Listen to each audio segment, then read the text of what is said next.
I wasn't invited to my own son's wedding in Lake Como, the very wedding I had spent tens of thousands of dollars helping to pay for. He didn't call me. He sent me an email instead. "Dad, the ceremony is very private.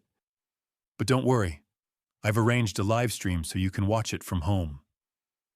So I simply replied, "Of course. I hope your wedding will be perfect." The next morning, my phone kept ringing nonstop. I figured my son must have been very panicked, and me, I didn't care, because this was the expensive lesson I had prepared for him. Hello everyone, welcome to today's story. Before we begin, leave a comment telling me where you're watching from. Please like and subscribe so you don't miss future stories. Remember to stay warm and take care of your health. Note, this is a fictional story with dramatized details. Any resemblance to real names or places is purely coincidental. The deepest wounds aren't carved by enemies, but by the people you spent 35 years shielding from the world. It was 5 a.m. on Thursday, September 25th, 2025 in Cleveland, the kind of hour where the darkness feels thick enough to touch, and the only witness to your life is the persistent, low-frequency hum of a refrigerator that has seen better decades. I sat at my kitchen table, the blue glow of my laptop screen casting a ghostly pallor over my hands. My fingers felt stiff, a combination of the early morning chill and the lingering arthritis that comes from a lifetime of gripping chalk and grading papers. I had opened my inbox to find an email from my eldest son, Alex. The subject line was, "Update on Italy plans," phrased with the clinical detachment of a middle manager briefing a shareholder on a corporate merger. I stared at the cursor blinking in the silence, while the smell of stale air and the bitter metallic taste of cold coffee settled in my throat. Frank Miller, a 60-year-old man who had taught calculus for 35 years, sat in my quiet Cleveland kitchen, staring at an email that defied all logic. As I began to read, the entry twist struck me with the force of a physical blow. Alex wasn't just adjusting the schedule. He was explaining that the mother of the bride, Signora Elena, had voiced concerns about the working-class aesthetic of the guest list. She wanted a pure, aristocratic ceremony in Lake Como, and apparently a retired Midwestern teacher didn't fit the visual profile of the life Alex was trying to build for himself in Italy. Have you ever felt the exact moment your heart turns from meat to stone? I did, right between the third and fourth paragraph of that digital execution. I have spent my life calculating variables and solving for X, believing that if you put in the work and provide the foundation, the result will eventually balance. But there is no formula for this kind of betrayal. Alex continued, his words appearing on the screen with a terrifying, polished ease. He explained that to avoid any social friction or stress regarding travel, they had arranged a high-definition premium live-stream link for me. I could watch the ceremony, the one I had already sent $30,000, to help fund from the comfort of my own home 3,000 miles away. The justification was phrased as a kindness, a way to keep me involved, without the distracting reality of my presence. I felt a surge of righteous indignation, a heat that started in my chest and radiated outward, until my face felt flushed in the blue light. The logic was insulting. It suggested that my years of labor, the double shifts at the tutoring center, and the quiet sacrifices of my own comfort were worth exactly the price of a high-speed internet connection and a digital seat in the nosebleed section of his new life. Pure, aristocratic, unfitting. The words felt like physical slaps. I am a man of grounded reality. A man who knows that a bridge only stands if the pylons are driven deep into the mud. Yet my own son was treating me like a surface blemish on a polished marble floor. I looked down at the very bottom of the screen, my eyes narrowing as I caught a detail I had missed in my initial shock. There in the CC field was my younger son Tyler's email address. The timestamp showed the message had been sent to him hours before it ever reached me. He hadn't just known. He had watched the plan unfold in silence, an accomplice to my exclusion. I looked at the bottom of the screen and saw my younger son's email address in the CC field. He hadn't just known, he had watched it happen. The chalk snapped between my fingers, a sharp, white crack that echoed through the silence of third-period calculus. I stared at the two jagged pieces in my palm, the fine white dust coating my calloused skin like a layer of ash. I had spent 35 years at Lincoln High School, and I knew every creak of these floorboards, every flicker of the overhead fluorescent lights, and the exact smell of floor wax and old books that permeated the hallways. But today, the mechanical nature of my movements was the only thing keeping me from shattering just like that chalk. Before leaving my kitchen, I had looked again at that digital betrayal, seeing the entry twist that I hadn't fully processed in the dawn light. Tyler hadn't just been a passive observer in the CC field. He had replied to the thread an hour before I saw it. His words were a cold, calculated endorsement of Alex's exclusion, claiming I might make things awkward with the Castiglione family and that a live stream would be safer for everyone. My youngest son, the one I'd bailed out of 3 different gambling debts, was now helping to curate my absence. I turned back to the board, my voice sounding distant even to myself, as I continued the lecture on limits and variables. Variables change class. Constants stay the same. Or at least that's what the textbooks lie to you about. My students were unusually still. Usually this group is a chaotic swarm of teenage hormones and rustling paper, but they seemed to sense the icy precision in my demeanor. I didn't yell. I didn't need to. The dry dust of the eraser felt like sandpaper against my fingertips as I wiped away an incorrect derivative. Teaching calculus is like herding cats through a minefield of logic. Usually I care if they step on a mine. Today I was interested in the blast radius. I began to derive a complex limit on the board, my mind drifting toward the $158,000 currently sitting in an escrow account. The blood of my family home, which I had sold to fund Alex's European fantasies. I looked at the class, the brass school keys heavy in my pocket, and realized the math of my life was fundamentally broken. I was being treated as a divisor, a value meant to be split, until nothing remained for myself. Look at your own children. Do they see a person, or do they see a vending machine that occasionally dispenses wisdom and frequently dispenses cash? Today, we aren't just solving for X, I told them, my eyes fixed on a girl in the front row who was actually paying attention. We're looking at what happens when the equation collapses. When the denominator reaches 0, the function is undefined. It doesn't exist anymore. I realized at that moment that I was the denominator, and I was about to go to 0. I thought about the power of attorney. I still held over the house proceeds money Alex had already promised to the Conte to secure his place in their aristocratic circle. He had sold a future that wasn't his to trade. The bell rang, vibrating through the slate board and into my bones. But I didn't reach for my lunch bag. I reached for my car keys, knowing that the bank manager would still be at his desk, and my son's future was currently sitting in a vault I held the key to.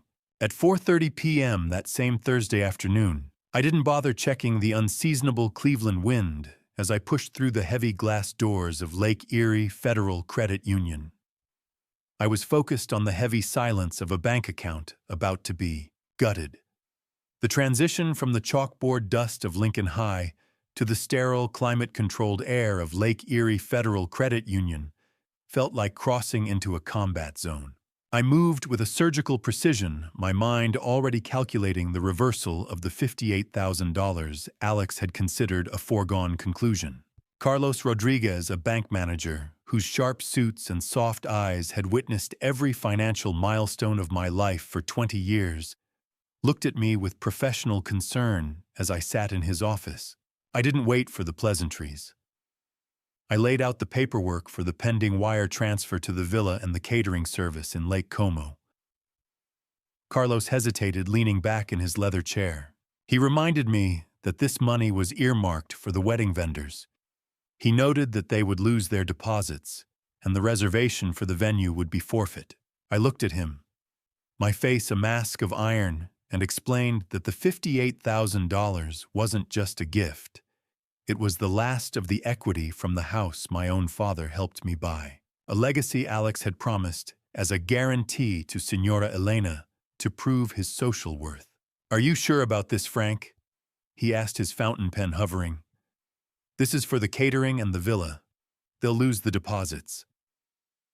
I didn't flinch. "The only thing being lost today, Carlos, is my patience. Cancel it." I took the pen from his hand and signed the cancellation forms with the same finality I used to grade a failing exam. The scratch of the nib on the official forms was the most satisfying sound I had heard all year. Click. The transfer was gone. Just like 30 years of trust. I walked back out to the parking lot, the glare of the setting sun through the windshield hitting me like a physical interrogation. I sat in my car, the interior smelling of old upholstery and the lingering scent of chalk, and composed a single group message to Alex and Tyler. I typed it with a steady thumb: "Wedding funds canceled. Enjoy your elite celebration via the link you provided. Dad." I watched the delivered status appear beneath the text, knowing I had just detonated a social nuclear device in Italy. "Do you hear that? It's the sound of an aristocratic dream meeting the reality of a teacher's pension." I felt no guilt, only a cold, righteous finality. As I drove toward my driveway, I began to scan the mental copy of the vendor contracts Alex had sent me months ago. I realized that the $25,000 deposit I had already sent months back wasn't necessarily a total loss, due to a specific clause in the force majeure section that Alex had clearly never bothered to read. I could technically recover most of it if the cancellation was handled through a specific legal channel. My son had been so busy playing at nobility that he had forgotten to check the math of his own safety net. I pulled into my driveway, the engine cutting out, just as my phone didn't just buzz. It screamed Alex's name, flashing across the dashboard like a warning light on a failing engine. But I didn't reach for it. I reached for my garage door opener. Silence has a specific weight when you know the people you love are currently screaming your name through a digital void. I stepped into the foyer of my house, the heavy garage door sealing shut behind me with a finality that the air outside lacked. My phone continued to pulse against my thigh, a frantic, rhythmic vibration that I chose to ignore as I navigated the familiar darkness of the hallway. The house felt like a museum where someone had just smashed the glass cases, an alien structure that had once been a home, but now served as a repository for 35 years of misplaced trust. I didn't turn on the lights. I didn't need a son's gratitude tonight. I needed my father's ghost. I moved toward the stairs, my eyes adjusting to the gray silhouettes of the furniture. I had lived in this Cleveland split level for decades, yet I felt like an intruder walking through the wreckage of a peace treaty. As I reached the bedroom, I realized the safe wasn't just left open. The code had been reset to a default I hadn't used in years, suggesting the intruder had time to linger and play with the very logic of my security. I sat on the edge of the bed, the mattress sighing under my weight. The air smelled of cedar and old paper, a scent that usually promised comfort, but now carried the acrid tang of a violation. My goal was simple. I wanted to touch the cold steel of my father's 1982 Omega Seamaster. It was the only constant left in an equation that had been solved with a deficit. Opening a safe is a lot like solving a quadratic equation. One wrong move and the whole thing remains locked behind an invisible wall of logic. My fingers found the dial by mechanical memory, though my mind was elsewhere. I noticed a minute scratch near the keypad, a silver scar on the black finish that hadn't been there when I tucked my documents away last Tuesday. The click of the locking mechanism was a dull, heavy sound that seemed to vibrate through the floorboards. I swung the door open, the hinges moving with a familiar oiled silence. The red velvet box was sitting exactly where it should be centered, on the middle shelf next to my birth certificate and my pension papers. My hands didn't shake until I felt the weight of the box, or rather the lack of it. It felt lighter than it did a month ago, as if the very atoms of the object inside had evaporated into the stagnant air of the bedroom. Empty. The word didn't just describe the box. It described the last 30 years of my life. I stared down into the hollow center of the velvet. The lock hadn't been forced. It had been opened by someone who knew the numbers, someone I had trusted with the keys to my sanctuary. I reached into the void of the box, my fingers brushing against something thin and sharp. It wasn't the watch. It was a small, rectangular piece of paper. I pulled it out, bringing it close to my face to catch the dim light from the hallway. It was a receipt with a pawn shop address printed in bold, unyielding ink. The red velvet was still indented with the shape of the watch, a hollow ghost of my father's 40 years of sweat and steel now gone. The thief hadn't even bothered to hide the evidence of the liquidation. They had left the receipt in the empty cradle like a mocking signature on a death warrant. I didn't answer the phone. I let it scream in my pocket until the silence of the room became more aggressive than the ringing. Standing over the hollow safe, I stared at the empty red velvet cradle where 40 years of my father's labor had once rested. The air in the bedroom felt heavy, charged with the ozone of a distant storm, but the real electricity was pulsing in my hand. Finally, the ringing stopped, only to be replaced seconds later by a rhythmic, persistent vibration. Tyler. I pulled the device out and stared at his name flashing across the screen. I answered without a greeting, letting the cold vacuum of my bedroom do the talking for me. For a long, agonizing moment, there was only the sound of his ragged breathing on the other end. Then the floodgates opened. "Dad! Dad, are you there? You can't just kill the wire transfer. Signora Elena is going to crucify Alex if the villa doesn't get that deposit by morning." I stood perfectly still, my eyes fixed on the silver scratch on the safe dial. "I'm looking at the safe, Tyler," I said, my voice as flat as a heart monitor on a dead man. "Tell me why the velvet is empty." There was a sharp, audible hitch in his breath, the sound of a glass wall shattering. I didn't need to be in the room with him to know his face was draining of color. Tyler's defensive posture didn't just crack, it disintegrated. He had been the one to check the safe code for Alex weeks ago, making sure the old default still worked while I was out at the hardware store. "It was just a bridge, Dad. Alex said he only needed a temporary bridge to satisfy the Castiglione family's expectations for the dowry. He swore he'd replace it before you even noticed." I felt the heat of the phone against my ear, but my internal temperature was dropping toward absolute zero. He called it a bridge. I called it a grave for our family legacy. There was no room for error in this equation anymore. My sons had converted my father's sweat into a down payment on a lie of nobility. How do you teach a grown man that some variables aren't for sale? I'd failed that lesson somewhere in the last 30 years of raising them to believe the world owed them a soft landing. I listened to Tyler's frantic stammering, my own throat feeling dry and paper-like as the disgust settled in. Every word he spoke confirmed the premeditated nature of the theft. They had sat in this very house, perhaps at the kitchen table where I grade my exams and calculated the liquidation of my history. It wasn't just a desperate grab, it was a strategy. In his mounting panic, Tyler's logic began to fray completely. He let slip a detail that turned the cold in my veins to ice. The watch wasn't just sitting in a shop waiting to be redeemed. Alex hadn't just pawned it. He had used it as collateral for a private loan from a man Tyler sounded terrified of, someone who didn't deal in bank hours or legal contracts. "Dad, if Alex doesn't get that money back to the shop, he's not just losing the watch, he's losing everything," Tyler whispered, his voice trembling with a genuine fear I had never heard before. Then the line went dead, leaving me in a room that felt too small to contain the rage I was about to unleash. Headlights cut through the Cleveland mist, sweeping across my living room wall like a searchlight looking for a fugitive. I stood behind the screen door, my silhouette as rigid as a sentry's.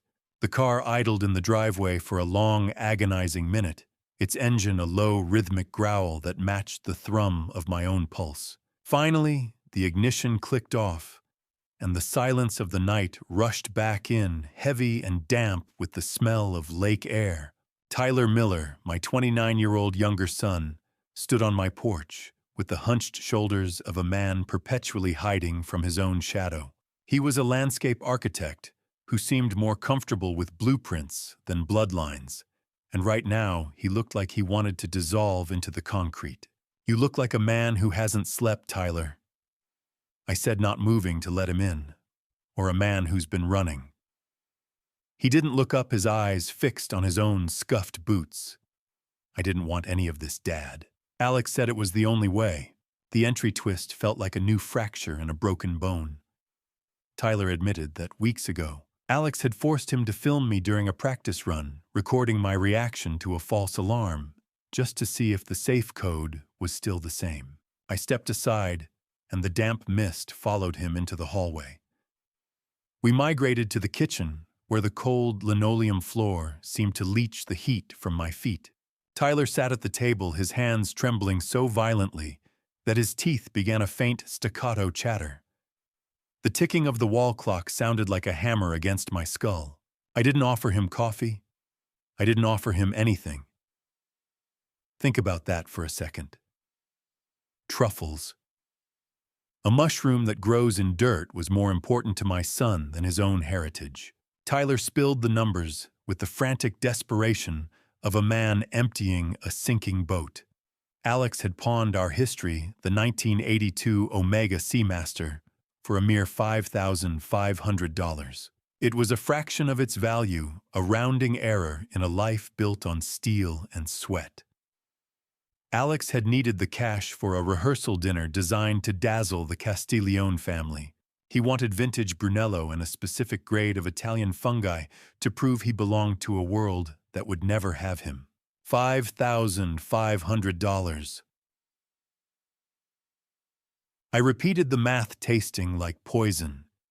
That's what 40 years of Grandpa's life was worth to your brother. Tyler's face was slick with an oily sheen of sweat that caught the fluorescent light. He whispered about Signora Elena and the need for old money taste, as if a luxury label could mask the rot in his character. Shame is a powerful motivator, but greed is a god that demands human sacrifices. I watched my son, a man I had fed and clothed and bailed out of gambling debts, and I realized he wasn't just a bystander. He admitted that he had taken a $500 silence fee from Alex 3 weeks ago, the exact night the watch disappeared, to clear an immediate threat from a local bookie who had been calling him every hour. He hadn't just watched the house burn, he'd taken a handful of embers to warm his own hands. I looked at my younger son and realized the rot didn't stop at Alex.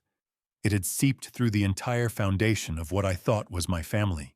The realization was as cold and precise as the calculus I taught every morning. Grief isn't just about what you've lost.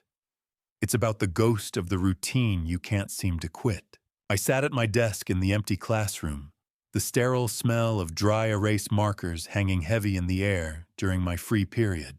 The school was a hive of muffled noise beyond the cinderblock walls, but in here the silence was amplified by the physical absence of weight on my left wrist. Instinctively, my right thumb and forefinger reached across to begin the ritual I had performed for 44 years.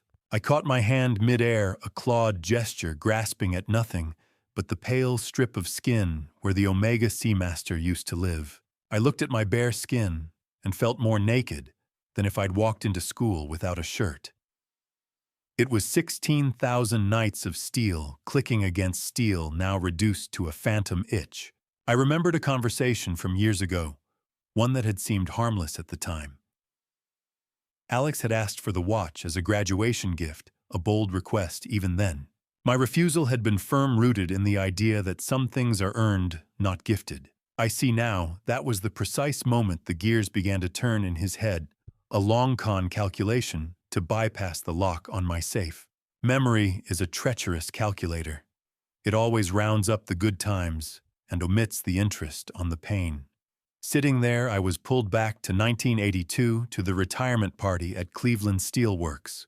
The room had been filled with the roar of heavy machinery and the scratchy wool of ill-fitting suits. Patrick Sullivan. My father was a man whose skin always smelled of ozone and machine oil, a giant of the works who looked at his retirement watch like it was a holy relic. He was already gray and breathless from the heart that would fail him just 3 months later, but his grip was like a vice as he pulled 16-year-old me into the corner. He placed the cold, heavy steel of the Omega in my palm.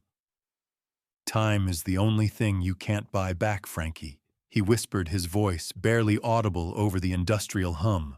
"Don't waste it on people who think you're a variable they can delete. This steel isn't just a watch. It's the physical proof that I existed." I held that weight, then promising to keep the rhythm, never imagining it would be traded for a plate of mushrooms in Lake Como. "If someone sold your father's legacy for a plate of mushrooms, would you still call them son?"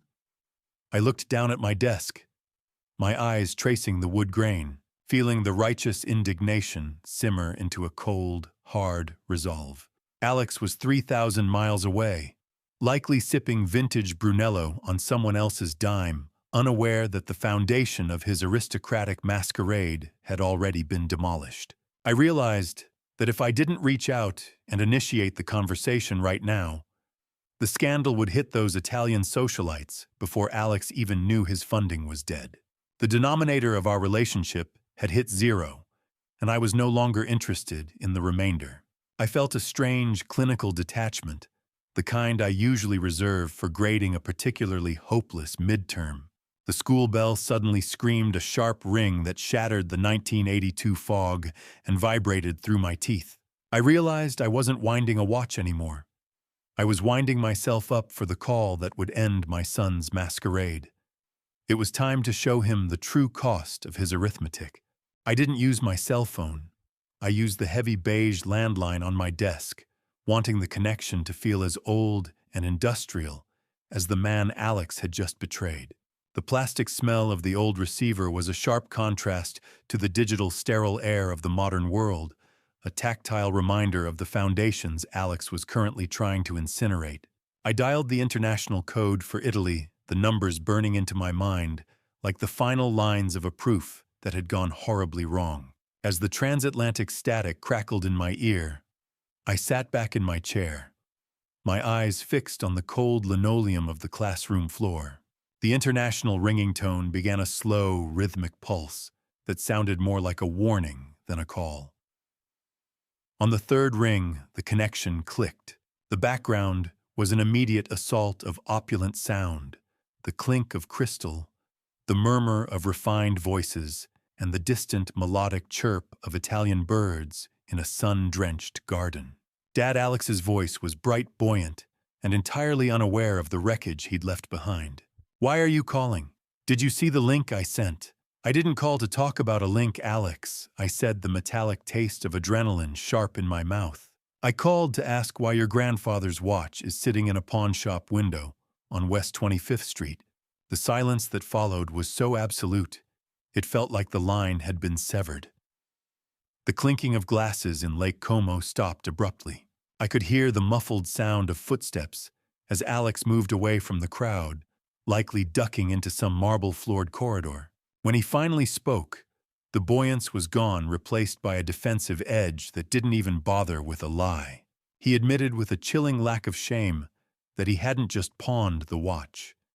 He had presented it to the Castigliones as an ancestral heirloom, a physical sacrifice of his own history, to prove his devotion to their daughter. Merging, asset, mandatory. He wasn't a son anymore. He was a corporate brochure. He started talking about the rehearsal dinner as a mandatory investment in his future, a necessary move to secure the Castiglione merger.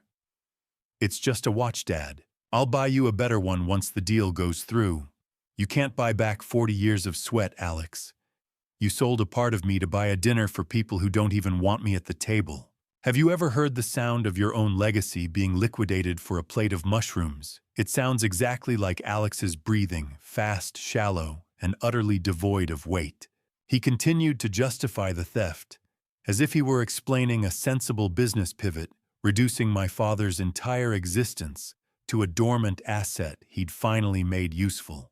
He was so focused on Signora Elena's approval that he failed to notice the floor had already been removed from beneath him. Then came the final insult.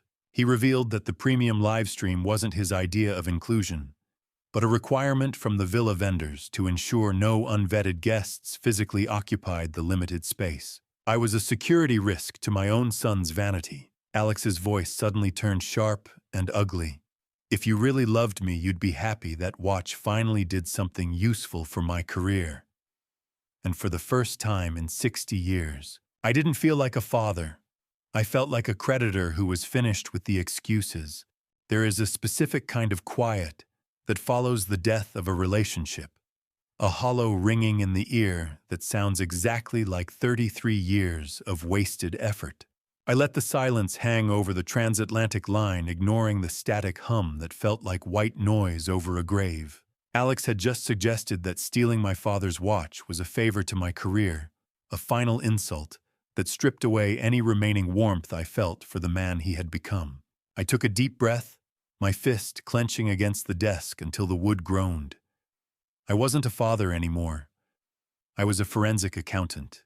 You borrowed money from your future mother-in-law, Alex, at 12% interest, I asked, my voice dropping into a register of clinical detachment. You didn't join a family. You signed a lease on a life you can't afford. Alex's voice wavered, the sound of Italian luxury in the background, the clinking glasses and laughter fading as he realized the power shift. It's an investment, Dad, he hissed. Once I'm a Castiglione, this will all be pennies. It was nauseatingly clear. He was hopelessly compromised, a puppet in a high-interest trap, set by the very elitists he was dying to impress. Do you know what happens to a house of cards when the basement floods? It doesn't just fall, it dissolves. I sat in my classroom, the smell of rain on hot pavement wafting through the cracked window, and began to pull the final thread. Alex had been double-dipping, playing a game of financial mirrors between me and his mother. You took $15,000 from Patricia last month for venue fees, I said, leaning into the receiver. I was writing a check for that exact same amount on the same day.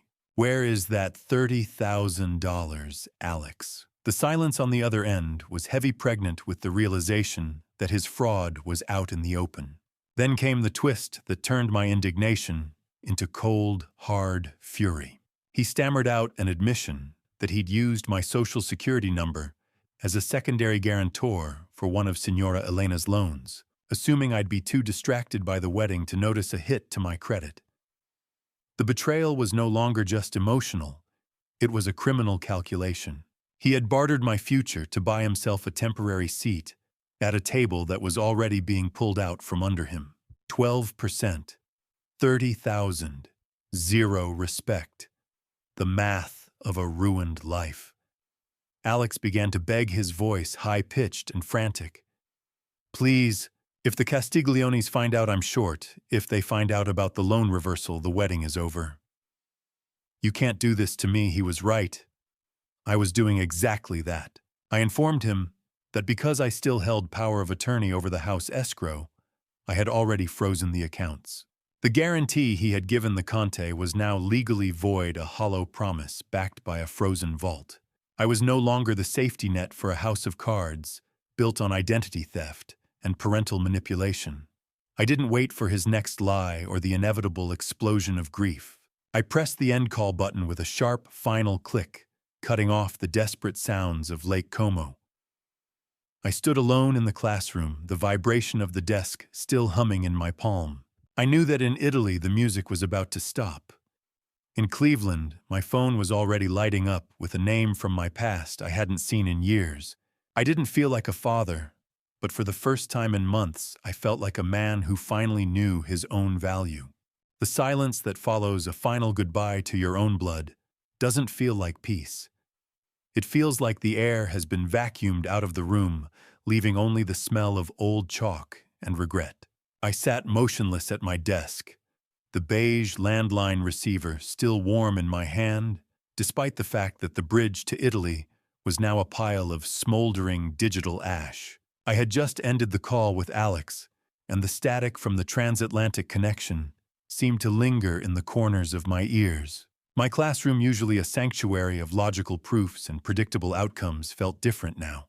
I looked at a student's incorrect derivation on a stack of ungraded quizzes and thought at least numbers have a rule for when they fail. They don't lie, they don't embezzle, and they certainly don't steal your father's soul for a deposit on a villa. My hands didn't shake, but I could hear my heart thudding against my ribs like a trapped bird. I realized that Maggie Sterling had been watching me for weeks, and noticed the watch was missing long before I ever mentioned it, showing a level of quiet observation my own sons never possessed. It was a humbling realization that a colleague had read the subtraction of my dignity in the pale, bare strip of skin on my left wrist, while my children only looked at me to see what I could still add to their bank accounts. Kindness from a stranger is a surprise. Kindness from a peer is a mirror that shows you just how haggard you've actually become. A soft, rhythmic knock on the doorframe broke my trance. Maggie Sterling, the 57-year-old head of the science department, who had survived her own widowhood with quiet grace, knocked on my classroom door with 2 cups of coffee. She didn't ask if I was okay, a question that would only have forced me into the uncomfortable labor of a polite lie. Instead, she walked in the steam rising from the cardboard cups and set one on my scarred oak desk. She took a seat in a front-row student chair, her presence grounding the erratic energy of the room. The late afternoon sun filtered through the blinds, catching the dust motes in the air, while the rough texture of the classroom carpet seemed to absorb the tension I had been carrying. "You have the look of a man who's been calculating the cost of a debt he didn't sign for Frank," she said softly. Her voice had a steady, melodic tone that made the heavy silence feel less like a vacuum and more like a conversation. Coffee? Black? No sugar? Just like the truth Maggie was about to pour out. She shared the story of her own husband's passing, telling me about the cheap $50 bracelet of tin and glass he had left her. "It holds more weight than the gold in a vault," she explained, "because he gave it to me when we had nothing but time." It was a lesson in emotional currency that I wasn't prepared for. I had spent my life thinking that providing the steel and the safe was the definition of fatherhood, but I was staring at a zero-sum game. However, the warmth of the coffee was quickly replaced by a cold spike of adrenaline. Maggie leaned in her voice, dropping to a teacher's whisper that signaled the end of the comfort. "Frank Alex didn't just call you. He called the district office asking about your pension status." She revealed that the principal had already received a confidential inquiry about my recent financial behavior.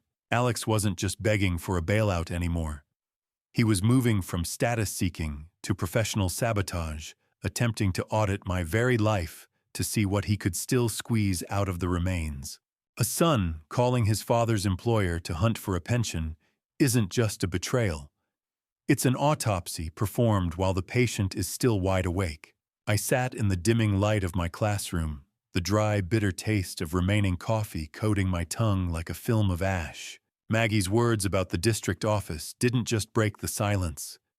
They shattered the last remaining pillar of my paternal delusion. I realized then that Alex wasn't just looking for wedding funds anymore. He was attempting to secure his inheritance before I even had the decency to die. He wanted to see if the vault was still warm, checking the structural integrity of my retirement plan with the cold eye of a scavenger. Then Maggie delivered the entry twist that made the air in the room feel thin and freezing. She revealed that Tyler was the one who had provided Alex with the specific internal contact numbers for the district office. My younger son, the quiet one, the one who had stood on my porch smelling of fear just days ago, was actively assisting in the financial hunt. They were working together now, a pair of vultures coordinating a strike on the living. Maggie watched me with a stillness that only someone who has survived a house fire can possess.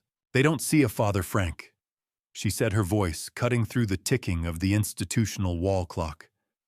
"They see a retirement plan that's taking too long to mature." She began to tell me how her own son had tried to seize her home after her husband died filing papers, while the funeral flowers were still fresh. It was a mirror to my own nightmare, a reflection of a generational rot I had tried to ignore. When does a child stop being a blessing and start being a creditor? In my case, it was the moment I said no to a truffle dinner. I felt a cold clarity settling into my bones, replacing the frantic heat of indignation with a surgical distance. I was beginning to understand the math. If you stop giving and they stop calling, the equation is solved. They weren't in your life for the company, they were there for the dividends. Maggie stood up and walked toward the lounge area, the scent of stale microwave popcorn from the faculty room drifting in through the open door.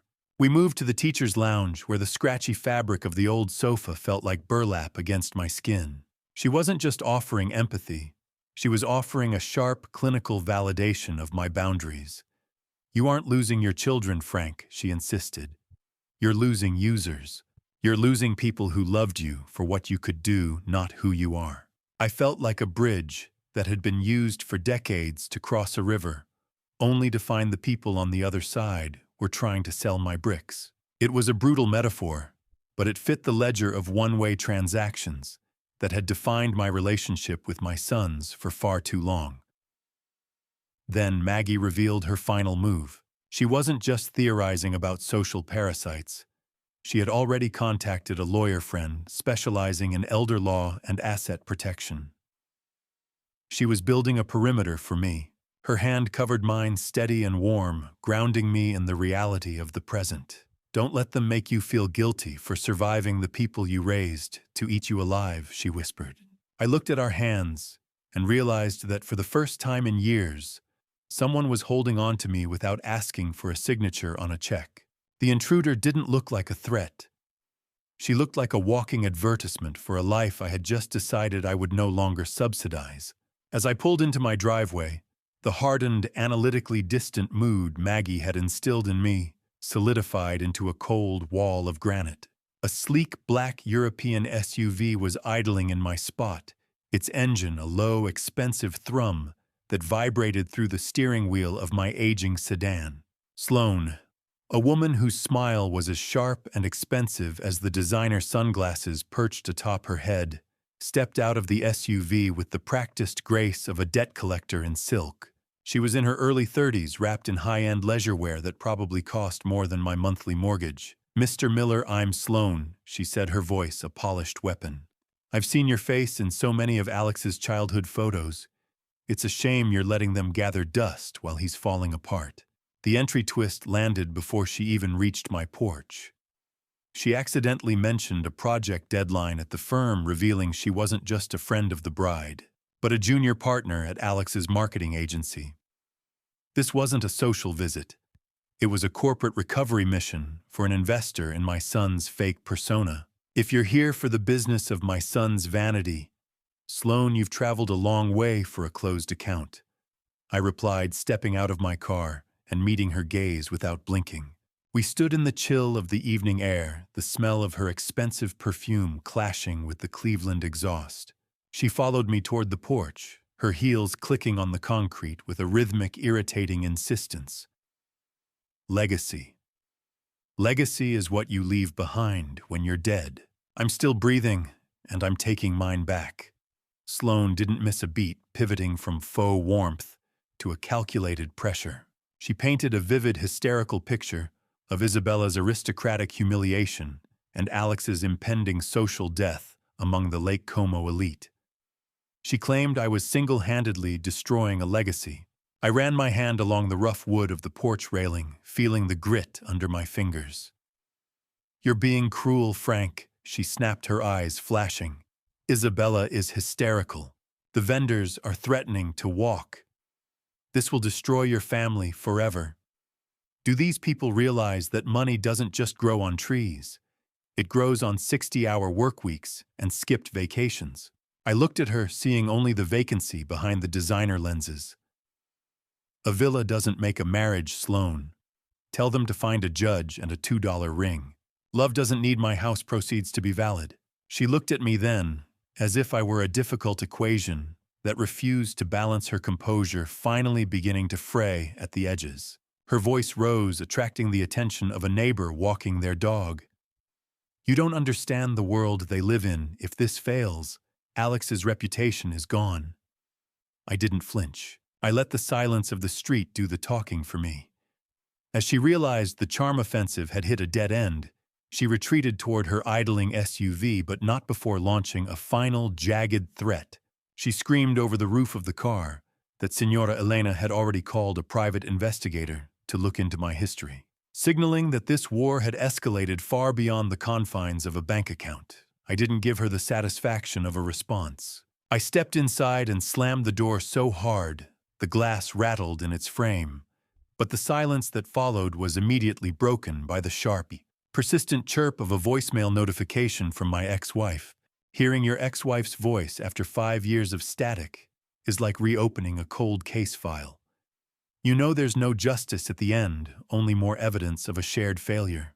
I stood in my dark hallway, the adrenaline from slamming the door on Sloane still thrumming in my fingertips, staring at the flashing red light on my landline base. The sharp, persistent chirp of the voicemail alert felt like a needle scratching at the silence of the house. I moved into the kitchen, the air smelling of the burnt toast I'd forgotten in the toaster earlier that morning, and reached for the cordless phone. The cold weight of the plastic felt uncomfortably heavy as I pressed play. Patricia, my ex-wife, whose voice still carried the sharp, Florida sunlight edge of a woman who had traded Cleveland gray for a life that didn't include me, sounded smaller than I had ever known her. Frank, pick up, her voice echoed, cracking with a frantic desperation. Alex says you've cut him off. He says you're letting him drown in Italy over a misunderstanding. He says you're being greedy because of some new girlfriend you're hiding.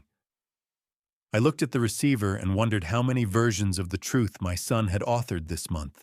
It was a classic Alex maneuver, a parallel psychological operation designed to weaponize our old resentments against one another for profit. Divorce is a wound that usually scabs over. Alex hadn't just picked at the scab. He'd performed a surgical strike on the scar tissue for profit. I dialed the Florida number, listening to the static on the long-distance line as it connected. When Patricia answered, the initial venom that usually defined our brief exchanges was absent, replaced by a ragged, hollow breathing. We didn't waste time on pleasantries. We dove straight into a clinical audit of our son's stories. As we began to compare the dates and the dollar amounts, the room seemed to grow colder.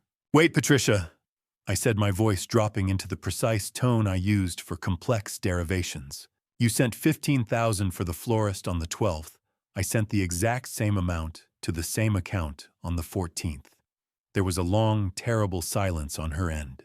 "He didn't just double-dip, Frank," she whispered. "He used our resentment of each other as a business model. We went down the list line by agonizing line, totaling the redundant funds we had both been manipulated into sending for the exact same emergency deposits. The math didn't lie even if our son did. $30,000. That's not a mistake. That's a heist." I sat down at the kitchen table, feeling the weight of the betrayal pressing against my chest, like a physical leaden sheet. Alex had played us like two opposing variables in a game he'd already rigged. He told Patricia I was a bitter, aging man obsessed with a fictional girlfriend, and he told me she was out of the picture and refusing to contribute a dime. But the final twist was the most devastating. Patricia admitted through her sobs that she didn't just empty her savings to fund the Italian dream Alex had sold her. She had taken out a second mortgage on her condo in Boca, $15,000, at 6.5% over 15 years. "Frank, if that money didn't go to the wedding, I'll be paying for his lie until I'm 73 years old." She was leveraged to the hilt for a wedding that was essentially a theatrical production of her own financial ruin. Patricia's sobbing breath hitched as she whispered, "Frank, if that money didn't go to the wedding, where is it?" And I knew the answer was sitting in a high-stakes account I was about to dismantle. I didn't have the heart to tell her about the watch yet. One audit at a time was all I could manage before the walls closed in. I didn't hesitate when I pushed open the heavy oak doors of the law office. I was moving with the momentum of a man who had finally stopped trying to balance an impossible equation. The crisp morning air of Cleveland clung to my coat, but inside the atmosphere was thick with the scent of old, leather-bound books and the quiet hum of high-stakes bureaucracy. Rebecca Winters, an attorney whose gray suit was as sharp as the legal mind that had dismantled some of Cleveland's messiest estates, looked at me with a professional's lack of judgment. As I sat across from her, she dropped a file onto the desk that contained the first entry twist of the afternoon. She informed me that Alex had already tried to contact her office weeks ago, masquerading as my representative to inquire about a premature inheritance transfer. My own son had been trying to rob me before the dirt was even dry on his wedding invitations. "I want them out, Rebecca," I said, my voice steady and devoid of the heat that usually accompanies such a statement. Not just the house proceeds, but the life insurance, the pension residuals, everything.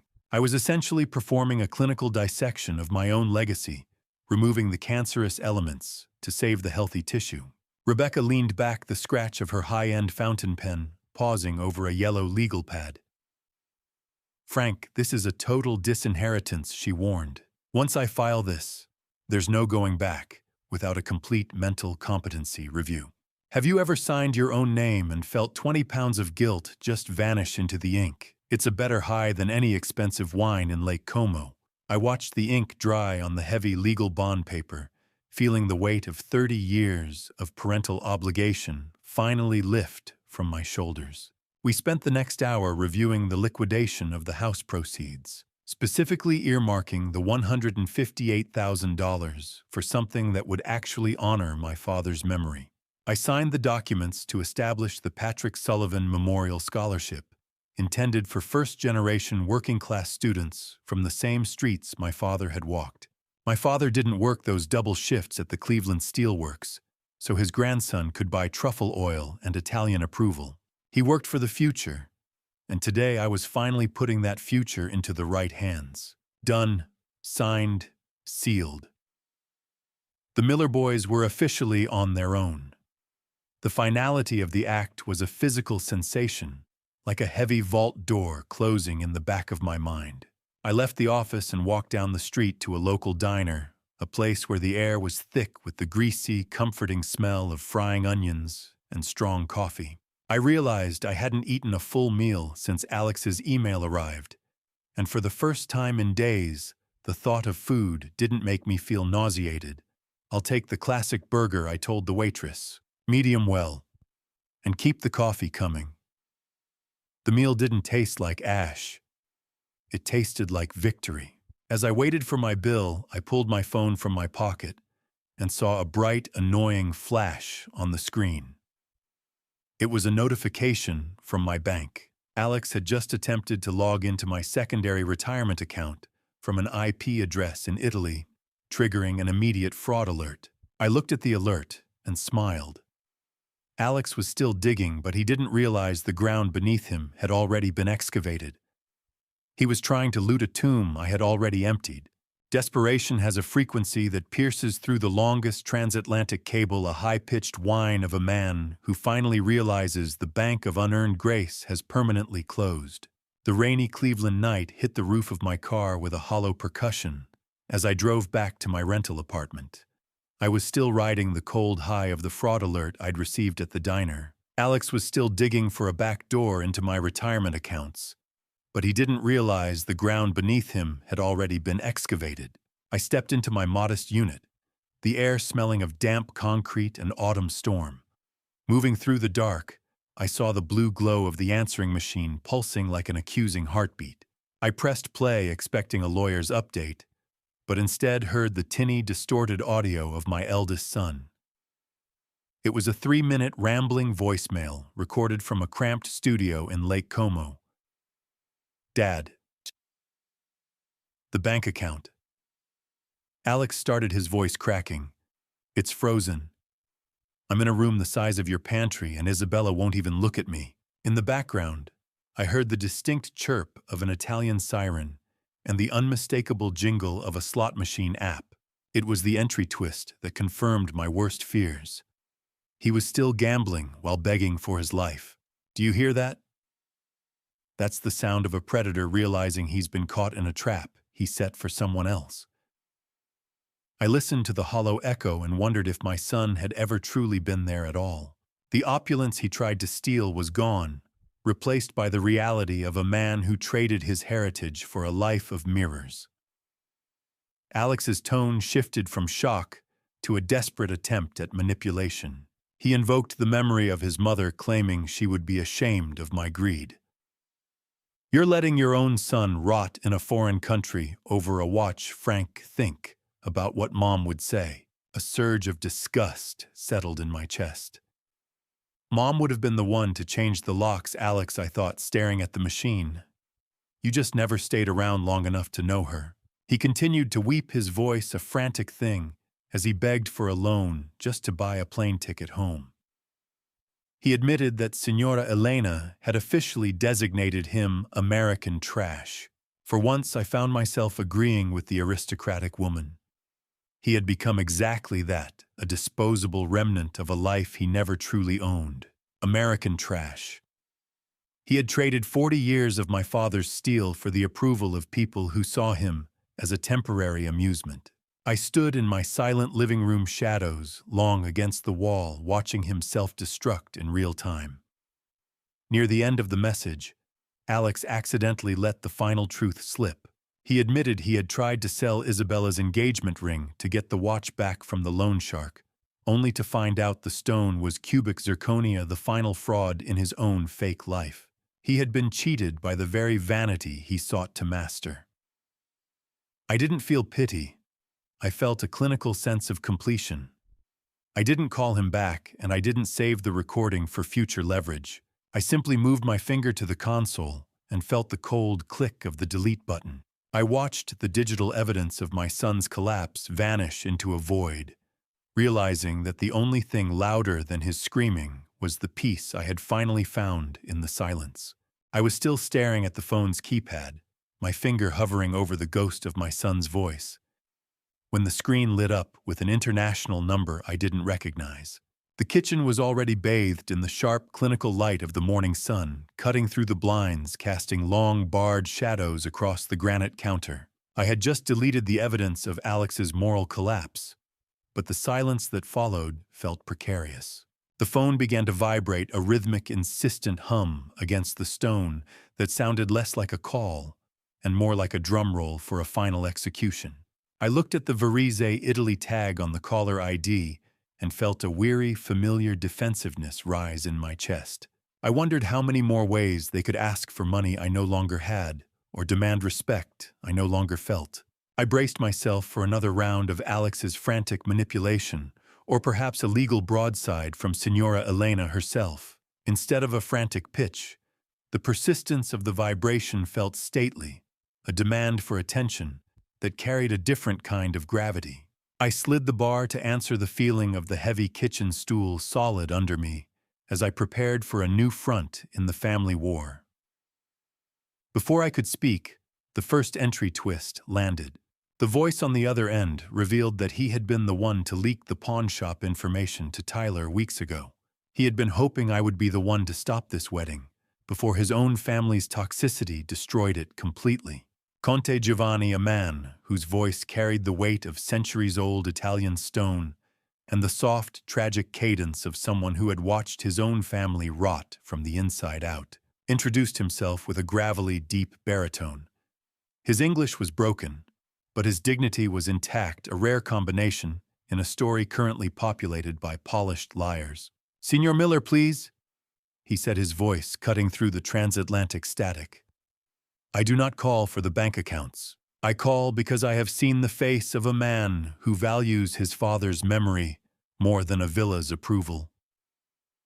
The sound of his breath was heavy with a profound, quiet exhaustion. I sat there, the scent of cold coffee grounds from the morning's brew lingering in the air, stunned by the sudden shift in the narrative. "You are the first person from that side of the ocean to speak to me like a man, Conte, and not a cash register," I replied. It was a moment of cross-cultural parental solidarity I hadn't seen coming. We were just two men sitting in different time zones, both sifting through the wreckage of legacies we had tried to protect. His tone shifted, then dropping into a register of stark, unvarnished truth. Bankrupt. Not just in spirit. In the literal, cold, hard cash sense of the word. He admitted that Signora Elena had been carefully hiding the fact that her textile empire was currently in receivership. Alex hadn't been marrying into a dynasty. He had been clawing his way into a sinking ship of bankrupt pride. The irony was almost mathematical in its cruelty. Alex had sold my father's steel to buy a seat at a table that was already being repossessed. The aristocratic dream he'd leveraged his soul for was nothing more than a hollow shell. Giovanni let out a long, shuddering breath that vibrated through the receiver, the sound of a man finally dropping a burden he couldn't carry. "Signor Miller, I have something to tell you about the watch Alex sold. It did not end up where he thinks it did." I gripped the phone tighter, my heart knocking against my ribs as the air in the kitchen suddenly felt too still. This call from the Conte came on Saturday, October 4th, 2025, 3 days after the wedding collapsed, and what he told me next would change everything. There is a profound, icy justice in learning that the weapon your son tried to use to bury you has actually become the shovel for his own social grave. I sat in my kitchen, the phone pressed to my ear, listening as the Conte's voice dropped an octave to describe the ultimate failure of Alex's masquerade.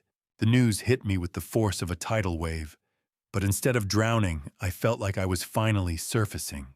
Frank learns that the Conte has already initiated an annulment process for Isabella, meaning Alex's play for old money status lasted less than 72 hours. He had sold his soul for a kingdom that had dissolved before the honeymoon could even begin. Giovanni's revelation about the watch was the killing blow. He told me that when Alex pawned the Omega Seamaster, the shopkeeper, a distant cousin of the Contes, recognized the Sullivan name from the wedding guest list. Instead of letting it sit in a dusty window, the Conte quietly bought the watch himself. Alex thinks his secret is safe with a stranger, Signor Miller. Giovanni said, his voice weary but firm. He does not realize I am wearing his grandfather's life on my wrist as I speak. I gripped the edge of the granite counter, my knuckles turning white. "You kept it," I whispered, the awe thick in my throat. "You didn't just let it vanish." No, he replied. "I keep it as penance for the shame my own wife brought upon us. I will return it to you, Frank. It is not mine to hold." Have you ever seen a man try to dance in a burning room while insisting he's at a ball that was my son in Italy? The Conte described the Wednesday, October 1st, 2025 ceremony with a grim, clinical detail. With the funds frozen and the aristocratic illusion shattered, the villa management moved the event to a cramped side chapel. There were no truffles, no vintage Brunello, and certainly no dignity. The flowers were wilted grocery store carnations, and the catering was replaced by local supermarket trays of cold pasta and lasagna. I could almost smell the scent of old pasta water in the air as Giovanni spoke.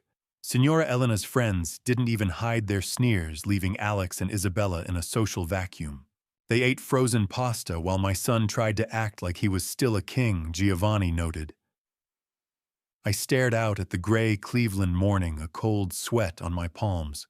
I hoped the truffle dinner was worth the grocery store wedding, Alex, I thought, feeling a dark, satisfied clarity.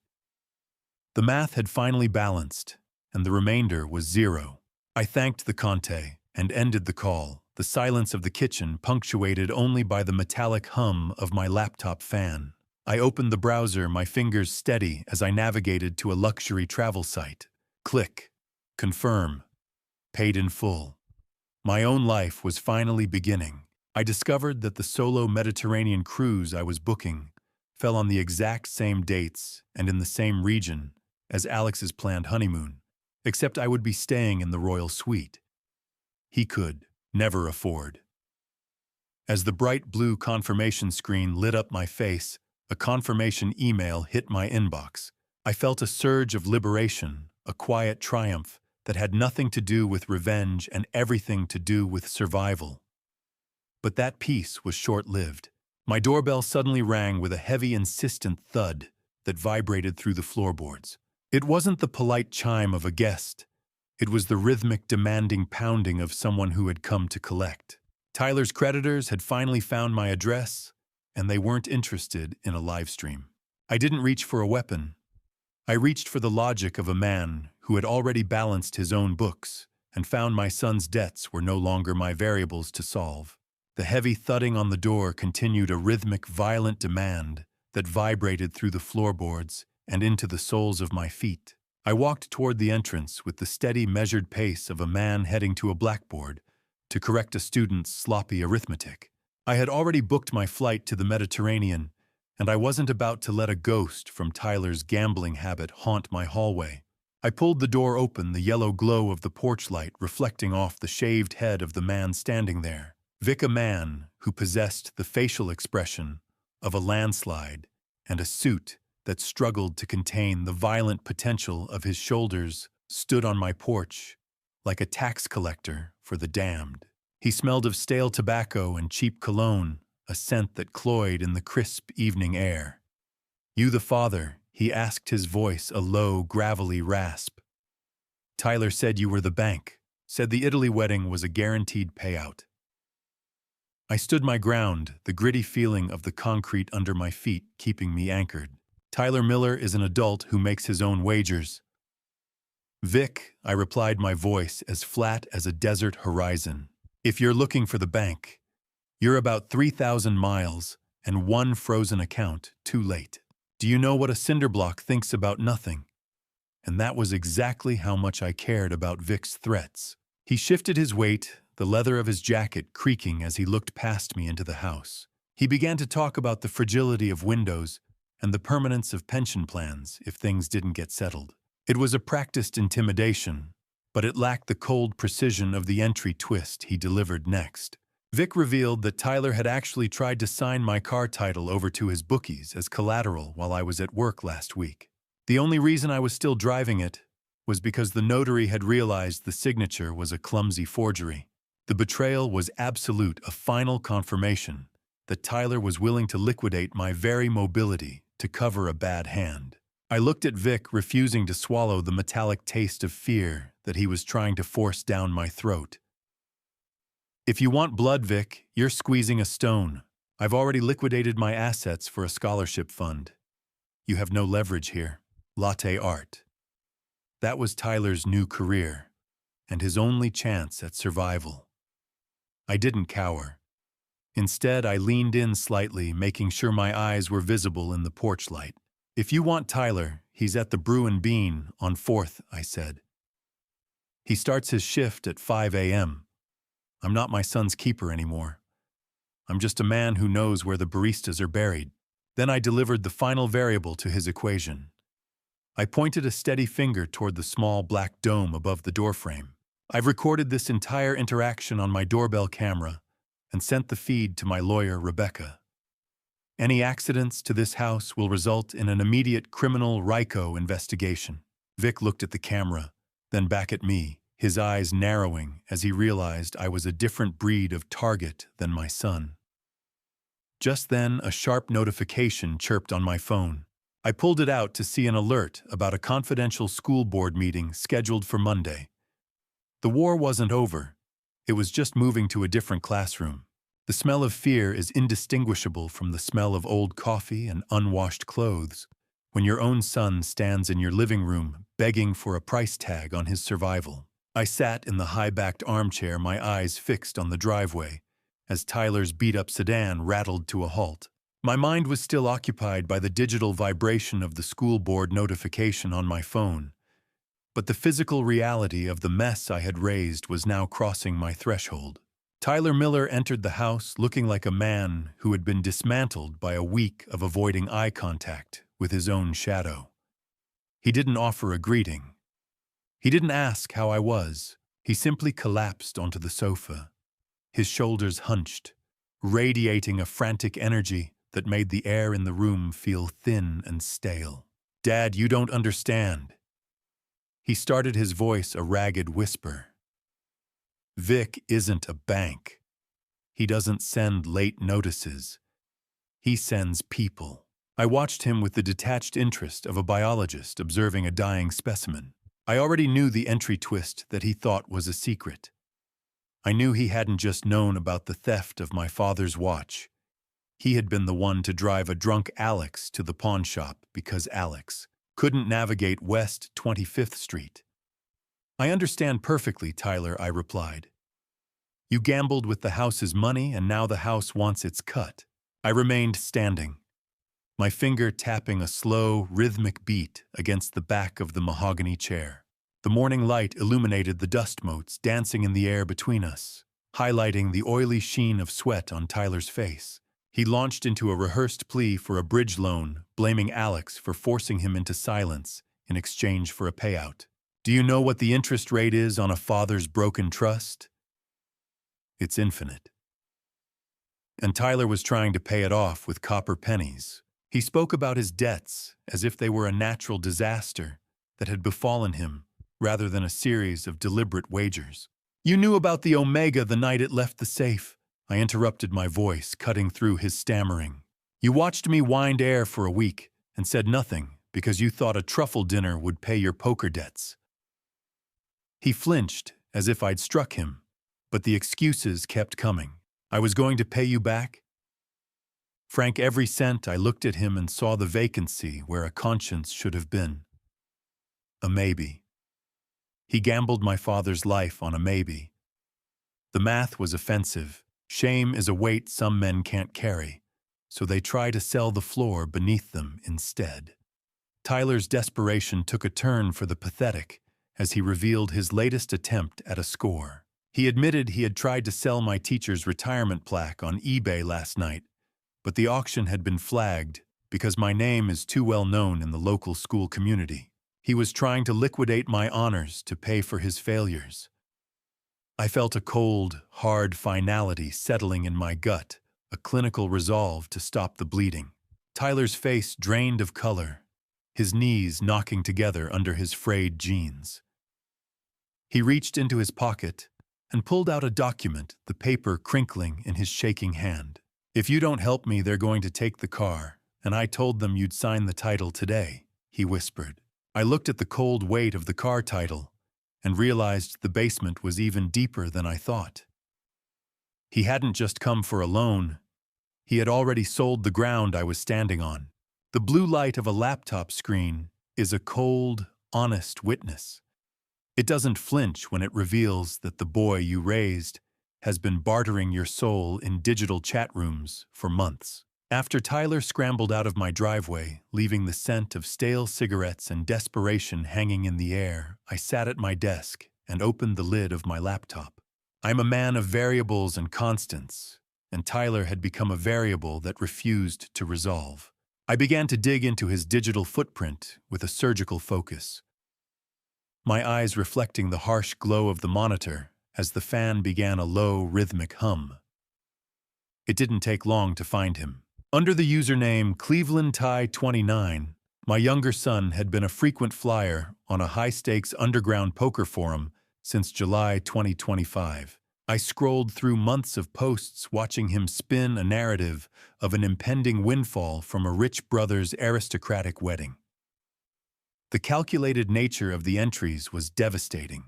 On July 14th, while I was taking him out for his birthday dinner, he was online telling strangers I was his exit strategy.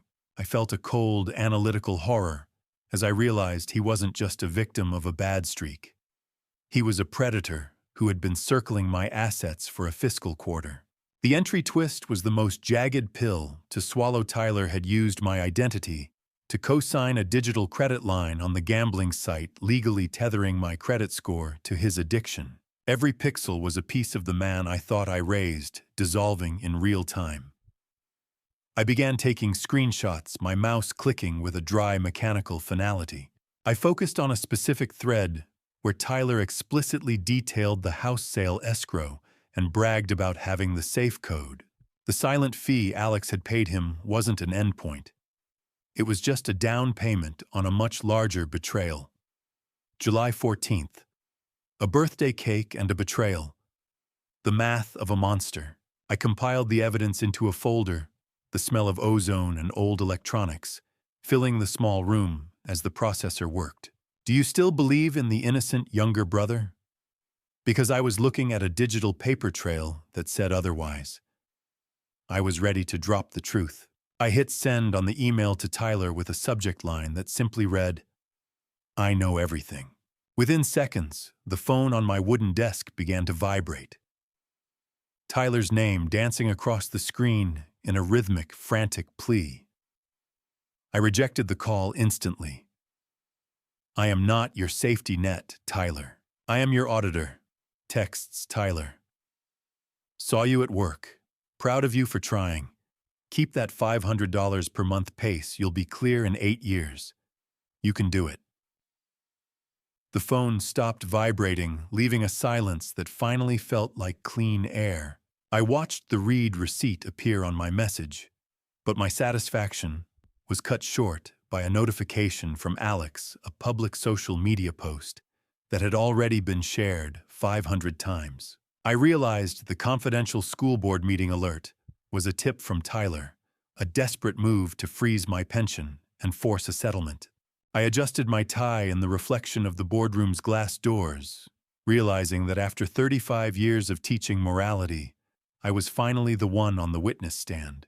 The blinding white background of Alex's Facebook post, showing a grainy photo of me looking red-faced and angry at a past Thanksgiving dinner, had been the catalyst for this early morning summons. I pushed open the doors and stepped into a space that smelled of lemon floor wax and impending judgment. The board president, a man whose skin was the color of old parchment and whose eyes held the weary skepticism of a career bureaucrat, peered at me over his bifocals. I sat at the center of the cold, grain mahogany table facing a 5-member panel in a closed session. Before the first question was even asked, the entry twist arrived in the form of a metadata report on the anonymous pension tip I'd received. It hadn't come from a concerned citizen, but from a device registered to the Brew and Bean coffee shop where Tyler worked. My younger son wasn't just a gambler. He was an active saboteur attempting to freeze my livelihood to force a settlement. Mr. Miller, the president, began gesturing toward the bright white glare of a tablet screen. This social media post paints a picture of a man who has lost control of his faculties. Is there any truth to these claims of mental instability? I leaned forward, the hum of the overhead vents filling the silence of the sterile room. I have spent my life calculating limits, I said, my voice steady enough to bridge a canyon. The only thing I've lost control of, President, is my willingness to be a silent bank account for a liar. A boardroom is a lot like a petri dish. You don't know which way the bacteria will grow until you drop in a little bit of truth. The panel exchanged uneasy glances, but they were bound by the formality of the complaint filed by one of Alex's marketing colleagues. Just as the momentum seemed to lean toward a precautionary suspension, the door opened. Maggie Sterling walked in, carrying a folder with the posture of a woman who had already solved the proof. She didn't just offer platitudes. She laid out the pawnshop receipts and the digital fraud alerts Alex had triggered while trying to hack my accounts. "Frank Miller is the most mathematically consistent man I know," she told them, her voice echoing off the sterile walls. "These aren't the actions of an unstable man. They are the actions of a father who refused to fund his own erasure. Look at the timestamps, gentlemen. The attack on his job began only after the check for the villa was canceled, dismissed. The word didn't just end the meeting. It ended the hold my sons had on my future." The final twist of the morning came as the board secretary mentioned that the original complainant was currently under federal investigation for corporate embezzlement, rendering their character assassination attempt legally radioactive. The sound of the gavel striking wood was the sweetest note I'd heard in decades. I felt a profound surge of gratitude toward Maggie, a debt that couldn't be quantified in dollars. We walked out of the building together, the crisp morning air finally feeling clean. I pulled up the social media post one last time, scrolling past the 500 shares of my supposed madness. I realized Alex had finally made a fatal error in his vanity. He had tagged Senora Elena in the comments to prove his loyalty to her brand. He was trying to burn me down to stay warm in her shadow, not knowing that I was about to pour the fuel. 1 week after the wedding, Thursday, October 8th, 2025, digital lies travel halfway around the world before the truth has even finished its first cup of coffee. But I was about to give the truth a high-octane wake-up call I sat in the passenger seat of my car, the blue glow of my smartphone illuminating the cabin in the otherwise dark parking lot. Beside me, Maggie Sterling watched with a quiet, supportive intensity, the scent of her perfume and the cool night air mixing in the cramped space. We had just walked out of the school board office, but the war was still raging on the glass screen in my palm. Alex's public post was a masterpiece of manufactured tragedy. He had painted me as a monster who abandoned his only son on his wedding day, out of sheer unadulterated spite. The comments were a feeding frenzy. Hundreds of strangers were calling for my head, and Sloan was leading the charge, demanding a district-wide boycott. Then the first entry twist hit me like a physical jolt. I scrolled through the names on the like list and saw Tyler's face. My younger son hadn't just remained silent. He had liked every single comment calling for my termination. He wasn't just a bystander anymore. He was a participant in my professional autopsy. He's not just lying to the public. Maggie, I said, my thumbs hovering over the digital keyboard. He's auditioning for a role in a family that's already evicted him. By tagging Senora Elena, he's desperately trying to prove that I'm the sole cause of their financial ruin, not his own incompetence. I began to type, treating the rebuttal with the same surgical precision I would apply to a geometric proof. Do you know what happens when you treat your father like a line item? You eventually find out that line items can be deleted. I didn't trade insults or indulge in a public tantrum. Instead, I audited him. I listed the hard data. The theft of the 1982 Omega Seamaster, the $30,000 of double-dipped fraud, confirmed by his mother, and the high-definition Livestream uninvitation. I attached the digital receipt from the pawn shop that Conte Giovanni had sent me, a physical proof of the betrayal that Alex thought was buried in a Lake Como ledger. I'm not going to argue with him, Maggie. I'm going to audit him. Let the world see the exact price of a truffle dinner in Lake Como. Audit, not argument. Truth, not tantrum. Post. My thumbs moved with a steady rhythmic tapping, drafting the final lines of the response. I felt a sense of calculated retribution, an empowerment that came from finally refusing to be the silent denominator in their fraudulent equations. Just as my finger hovered over the blue button, the phone vibrated in my hand, a direct message from Isabella. She was pleading with me to stop. She claimed Senora Elena would disown her if this American scandal became public, begging me to protect her family's bankrupt pride at the cost of my own dignity. I looked at the message, then at Maggie, who simply nodded once. The math was simple. If I protected their lie, I remained a villain in my own life. I ignored Isabella's desperate plea and watched the post button turn gray, the haptic vibration signaling the comment was live. I knew that in exactly 3 seconds, the aristocratic life Alex had built on my back was going to shatter into a million public pieces. I leaned back and watched the screen, waiting for the first wave of the reaction to hit. I watched the delete icon flash on Alex's profile page as he tried to scrub the truth from the internet. But the digital stains I'd left were already permanent. It was the afternoon after the social media explosion, and I was sitting in my classroom at Lincoln High, the golden sun hitting the chalkboard in long, warm diagonals.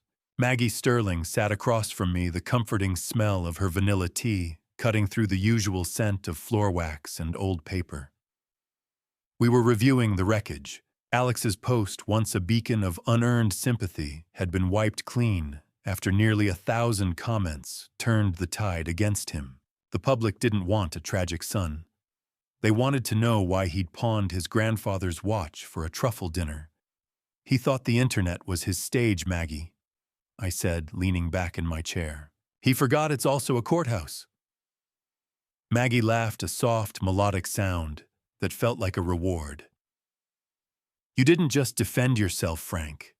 You gave a masterclass in self-respect.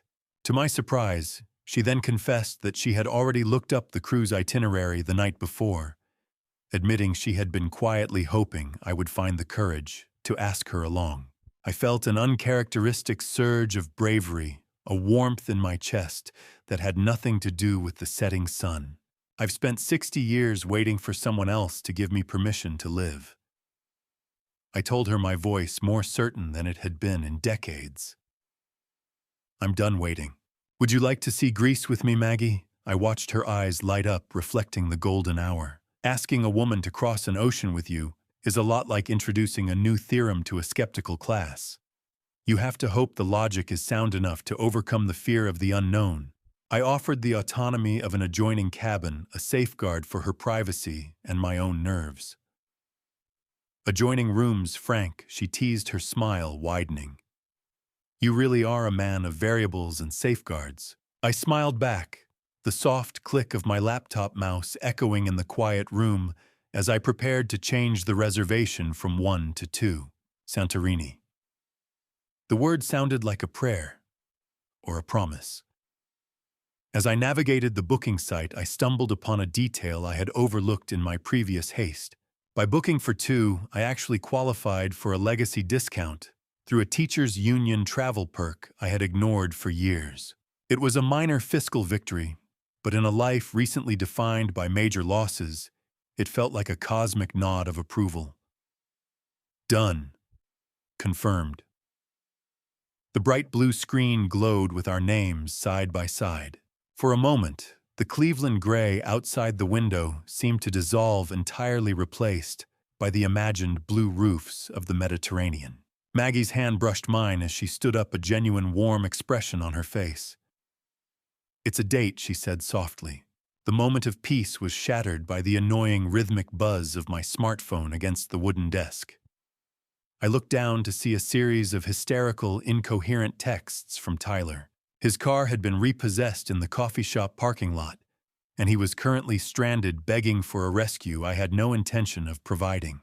I ignored the notification, letting the screen go dark, and chose instead to focus on the woman standing in front of me. The desperation of a gambler who has run out of collateral doesn't sound like a tragedy. It sounds like the high-pitched whine of a machine that finally stripped its gears. I stood in my hallway, the biting chill of a Cleveland draft snaking under the front door and biting at my ankles, while the phone in my hand vibrated with the kinetic energy of Tyler's total collapse. The Greek dreams I'd been sharing with Maggie felt a world away as I pressed the receiver to my ear. I didn't say hello. I simply waited. The sound of muffled traffic and the sharp, distant hiss of air brakes filled the line before Tyler finally spoke, his voice cracking into a sob. "Dad, they just hooked it," he gasped. "Right in front of the shop." I have nothing left to get to work. I closed my eyes, picturing the yellow hue of a street lamp illuminating the empty space where his sedan used to be. He explained that because I hadn't signed the title over to Vic, the dealer's secondary tracker had led the repo man straight to his place of business. Then came the entry twist that turned my pity into a cold, hard knot of disgust. Tyler admitted he had hidden a spare key to my own car in his pocket for weeks, planning to take it the moment his own situation became untenable. He was begging for my mercy, but he was still holding a thief's intent. I sat on the edge of my bed, the smell of wool and mothballs rising from my winter coat, as I prepared to pack it away for good. "You have the same thing everyone else in this city has. Tyler," I said, my voice as flat as a horizon line. 2 feet and a bus schedule. He let out a wail that sounded more like a wounded animal than a 29-year-old man. "It's freezing out here, Frank. You're really going to make me walk in the dark. Do you know what the temperature of self-respect is? It's about 32 degrees, the exact point where you stop caring if your son's ears are cold." I systematically rejected every piece of emotional blackmail he threw at me. I reminded him that the very car he wanted to borrow was part of the assets being liquidated to fund the Sullivan Scholarship. I was no longer the logistics manager for his disasters. "The dark is where you've been living for months, Tyler," I added. "At least now you'll be getting some exercise while you're there." A walk in the November cold was the only curriculum left that might teach him the weight of the variables he'd so carelessly tossed aside. Walk, reflect, repeat. The curriculum of the real world. I listened to his stuttering excuses, the frantic entitlement of a boy who believed the world owed him a soft landing. He tried to claim his survival depended on my sedan, but the math didn't add up. Survival depends on integrity, not a combustion engine. Just before he could launch into another round of begging, I delivered the final blow to his plan.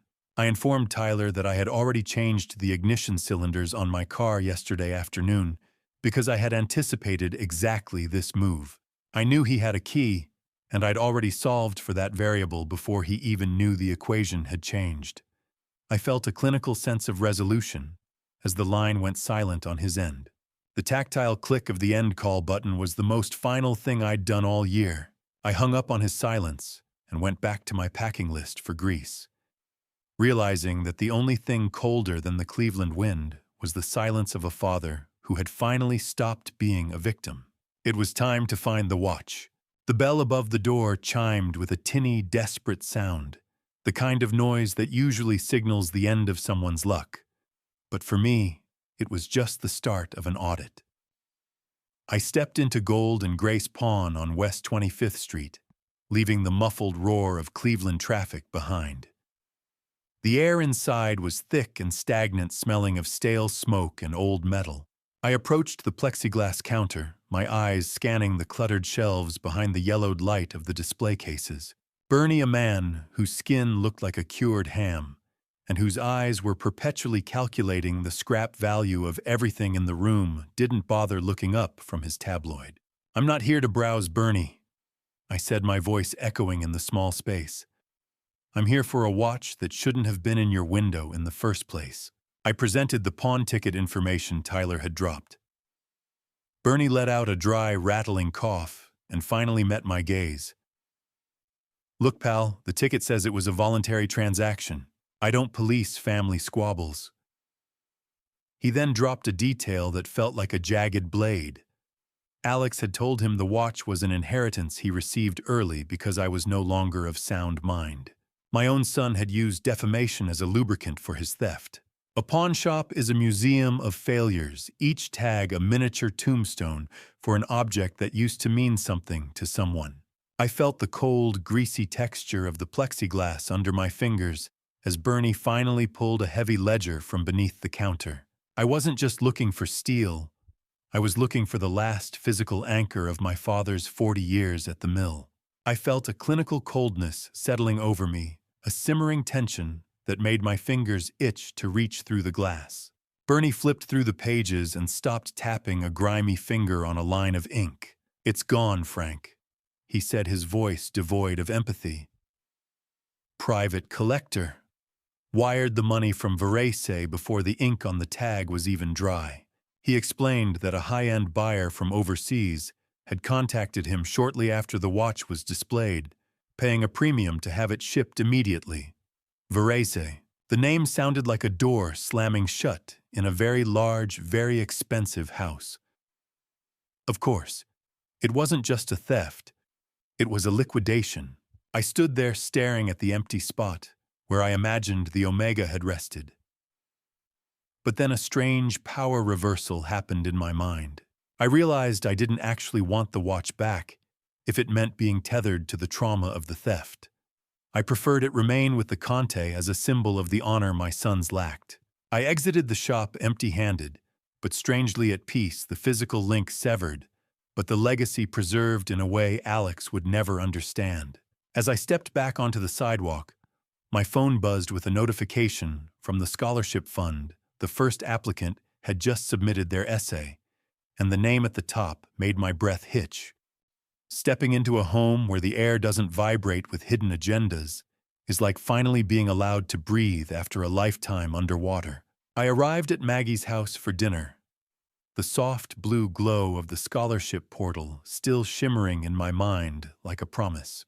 I was introduced to David Sterling, Maggie's son, who had his mother's observant eyes and a firm handshake that spoke of a man who worked for a living rather than bartering for a lifestyle. Then there was Sarah Sterling, who greeted me with a smile bright enough to cut through the November chill, her energy a stark contrast to the hollow vanity I'd come to expect from the younger generation.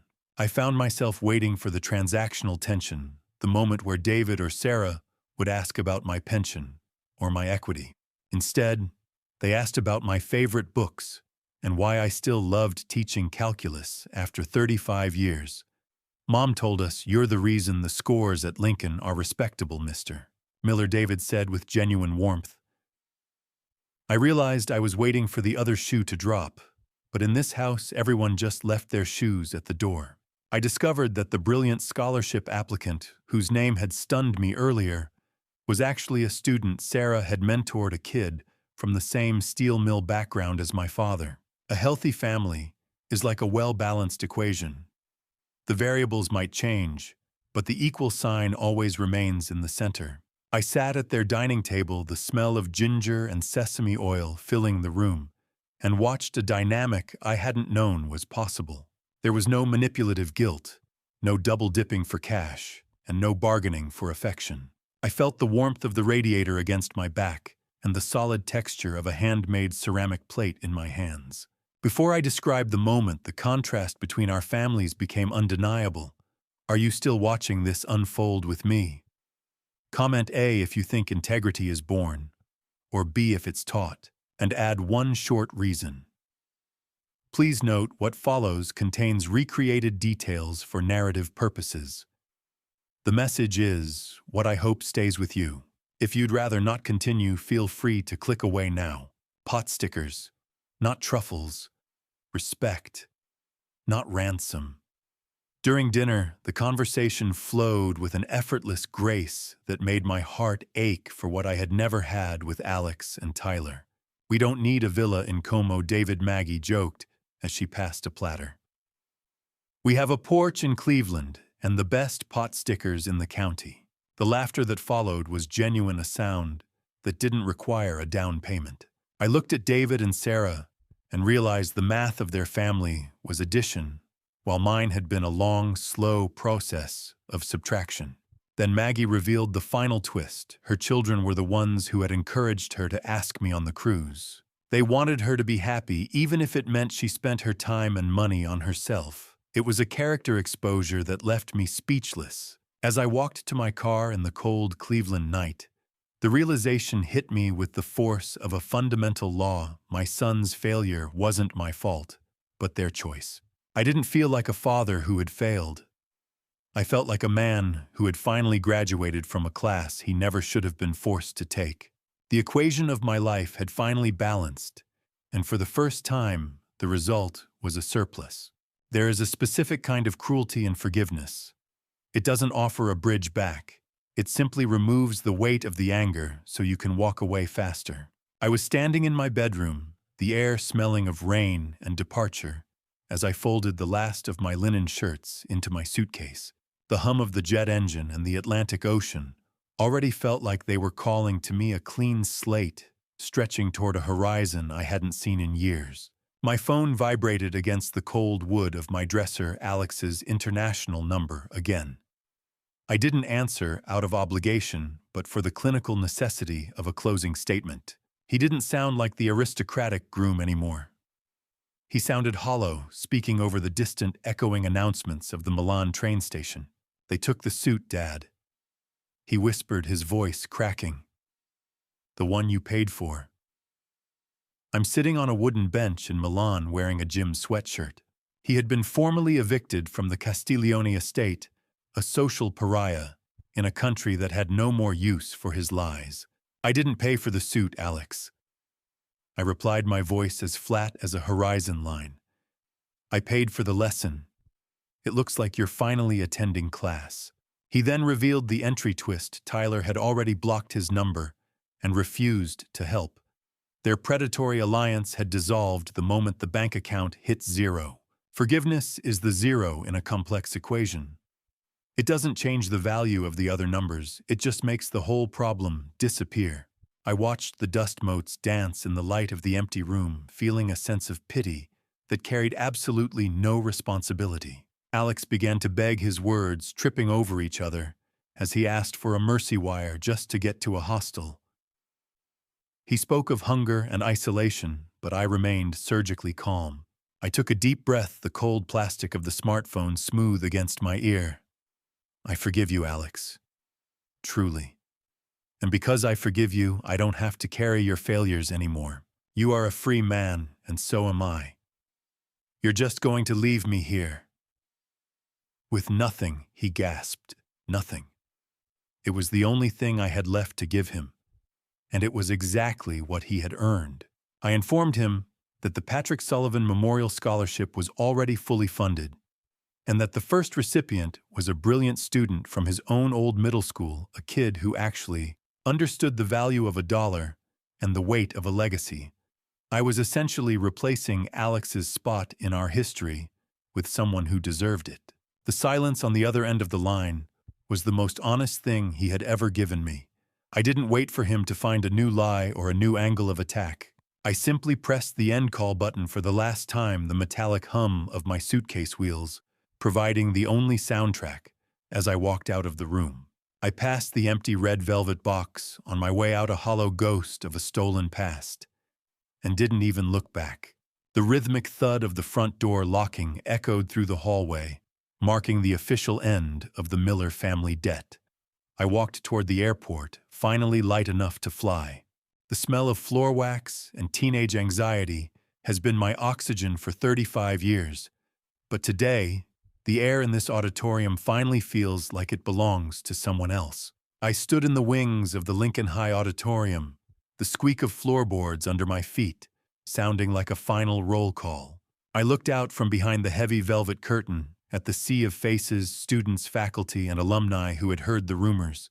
Even the board members who had tried to suspend me were there, forced to sit in the front row and smile for the local news cameras because the story of the teacher who chose his legacy over his predatory sons had gone viral. They didn't come to see a man retire. They came to see a man who refused to be liquidated. Maggie gave me a thumbs up from the front row, her eyes shining with a pride my own family never possessed. Just as I prepared to step out, the first entry twist played out in the back of the room. The concerned citizen who had tried to have me fired was being quietly escorted out by security. The power reversal was absolute. If you subtract 35 years of service from a man's life, what's left? If you're lucky, it's a room full of people who finally know how to calculate their own worth. I walked to the lectern, the blinding heat of the stage lights making me squint. The smell of old velvet and dust was thick, a familiar comfort as I faced the crowd.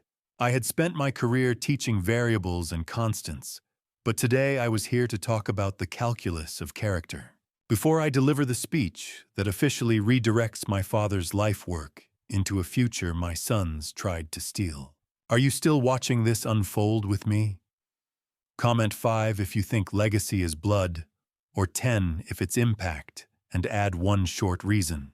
Please note, what follows contains recreated details for narrative purposes to convey the core message. If you're not comfortable with dramatized details, you can stop the video here. I took a deep breath, my fingers gripping the wood of the podium. In mathematics, we look for the simplest solution.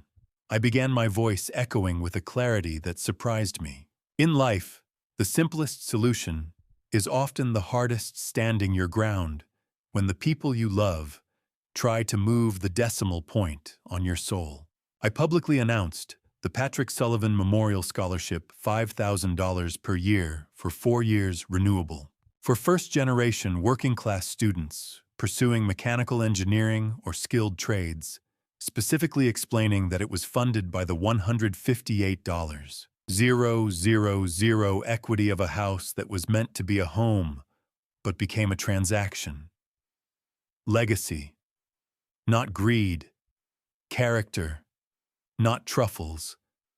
I was done with the lies.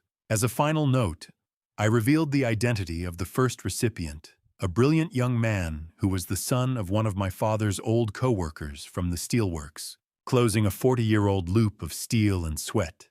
The thunderous sound of 1,000 people clapping rose up to meet me, a wave of sound that felt more like a family than anything I had known in years. I left my office keys on the lectern, their cold weight no longer my burden to carry. As I stepped off the podium, I felt my pocket vibrate a text from an unknown number with a photo of a familiar red velvet box sitting on a polished wooden table in Lake Como. The watch wasn't gone. It was just waiting for me to arrive. Emptying a house where you raised ghosts is less like moving and more like performing a slow, methodical exorcism with cardboard boxes and a roll of heavy-duty tape. I stood in the silent hallway of my Cleveland home, the floorboards groaning under the weight of my final walkthrough. Only 2 days had passed since I stepped off that auditorium stage, but the vibrant energy of the standing ovation felt like a distant memory compared to the dusty, dry smell of old attics that now filled my lungs. I entered Tyler's old bedroom, intending to do a final sweep, when I found the entry twist I should have seen years ago. Tucked behind a loose baseboard was a hidden stash of pawn tickets, dating back to his high school years. The gambling wasn't a recent lapse in judgment. It was a lifelong habit I had been willfully blind to. I had been subsidizing his slow-motion car crash for over a decade without ever looking at the skid marks. I moved to my home office where the screech of packing tape echoed through the hollow rooms. I looked at the stacks of report cards, soccer trophies, and graduation photos. I used to think these trophies were a down payment on their character. I was just buying expensive dust. I fed the paper shadows into the shredder, the machine humming a funeral march for the versions of them I once loved. A home is just an expensive locker for the things you aren't ready to lose yet. Today, I was ready to lose everything. The mathematical precision I had applied to calculus for 35 years was now being applied to the remnants of my life. I walked into the master bedroom, my single suitcase feeling light in my hand. Trophies, shredded, safe, open, done. I stood before the master safe, the very vault that Alex and Tyler had treated like a treasure map. I didn't just lock it. I removed the digital keypad entirely and left the heavy steel door hanging open for the next owners. A safe is only as valuable as the integrity of the people who have the code. This one is just a hollow box now. I picked up the empty red velvet box, the one that had once held my father's 1982 Omega Seamaster, and dropped it into a donation bin. I wasn't throwing away my father's memory. I was throwing away the bait my sons used to fish for my soul. My phone buzzed.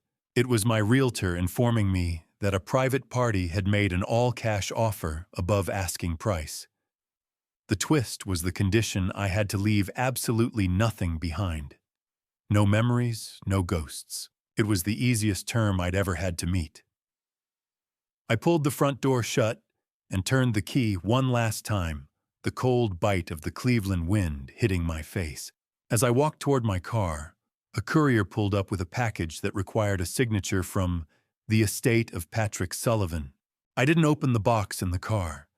I waited until the Cleveland skyline was a gray smudge in my rearview mirror, a ghost of a life I'd finally stopped haunting. I felt the tactile resistance of the courier's electronic clipboard as I signed my name for the last time in that city, my hand steady despite the bitter wind. The package was heavier than it looked, addressed to the estate of Patrick Sullivan. The entry twist was revealed as I inspected the shipping manifest. The courier hadn't been sent by a law firm, but by the Conte's personal security detail. Giovanni had ensured the watch never touched a pawn shop shelf again after its initial recovery, guarding it with the same honor he had used to expose my son's lies. I pulled over at a rest stop near the airport, the morning sun finally breaking through the heavy lake-effect clouds. Inside, nestled in a new, unpretentious wooden box, was my father's 1982 Omega Seamaster. There was a handwritten note from Conte Giovanni that simply read, "For the man who balanced the books with honor." I touched the glass face and felt my father's pulse, not my son's greed. The cool steel against my skin was a weight that finally felt right again, a constant in a world of erratic variables. Time is a circle, they say. But tonight it felt like a straight line pointing directly at a future I had finally earned the right to see. Days later, the Cleveland gray was replaced by the salt spray of the Mediterranean hitting my face. I stood on the balcony of the cruise ship, the rhythmic sound of the engines a low, comforting bass note beneath the cry of the gulls. Before I describe the final winding of the watch under a Greek sunset, are you still holding on to this story with me? Comment A if you think Frank found peace, or B if he just found a new beginning, and add one short reason. Please note what follows contains recreated details for narrative purposes. The message is what I hope stays with you. If this crosses your comfort line, you can leave now, no pressure.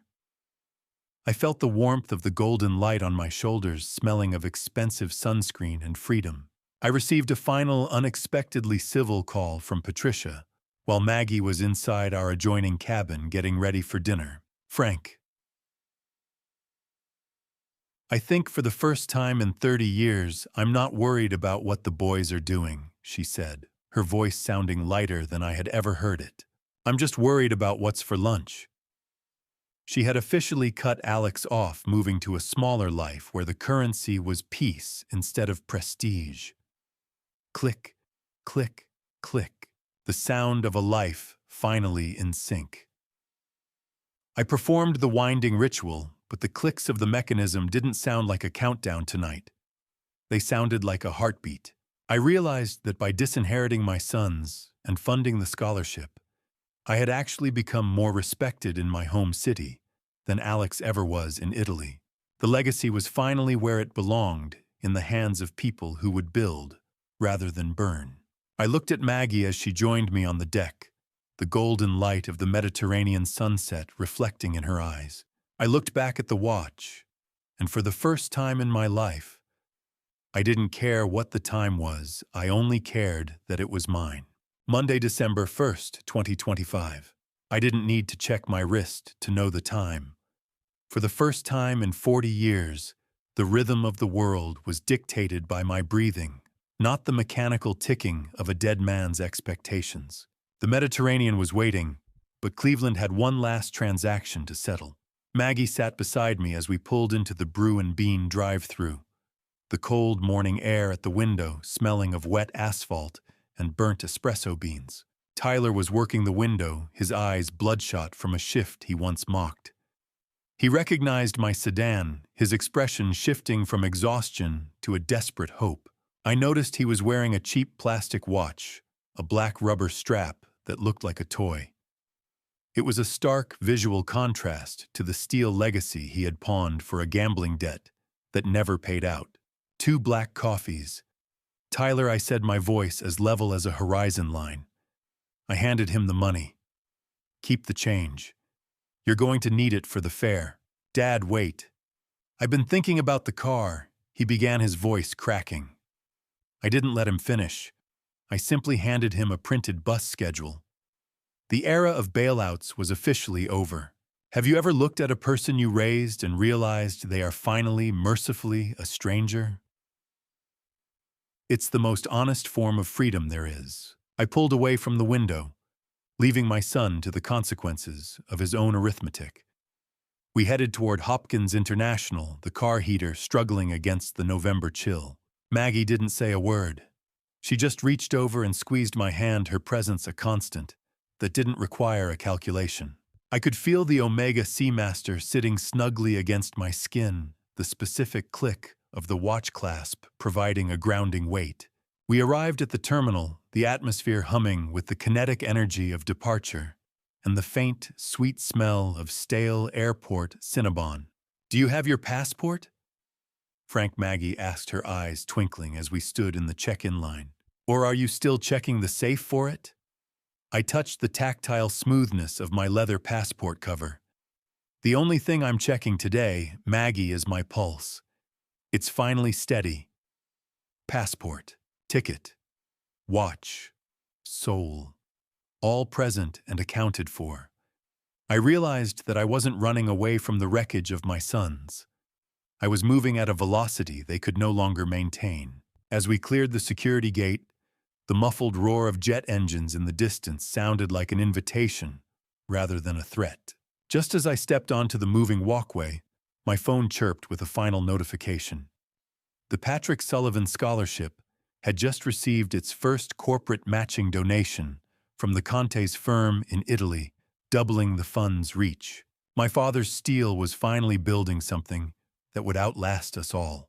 I looked back one last time at the sliding glass doors of the terminal, seeing the gray Cleveland sky reflected there, and realized I couldn't see my own reflection, only the bright, beckoning lights of the gate ahead. The sensation of the plane lifting off was a stomach drop of ascent that usually brings fear, but today it only brought a smile. I watched the sprawling gray grid of Cleveland diminish until it was nothing but a memory tucked behind a layer of clouds.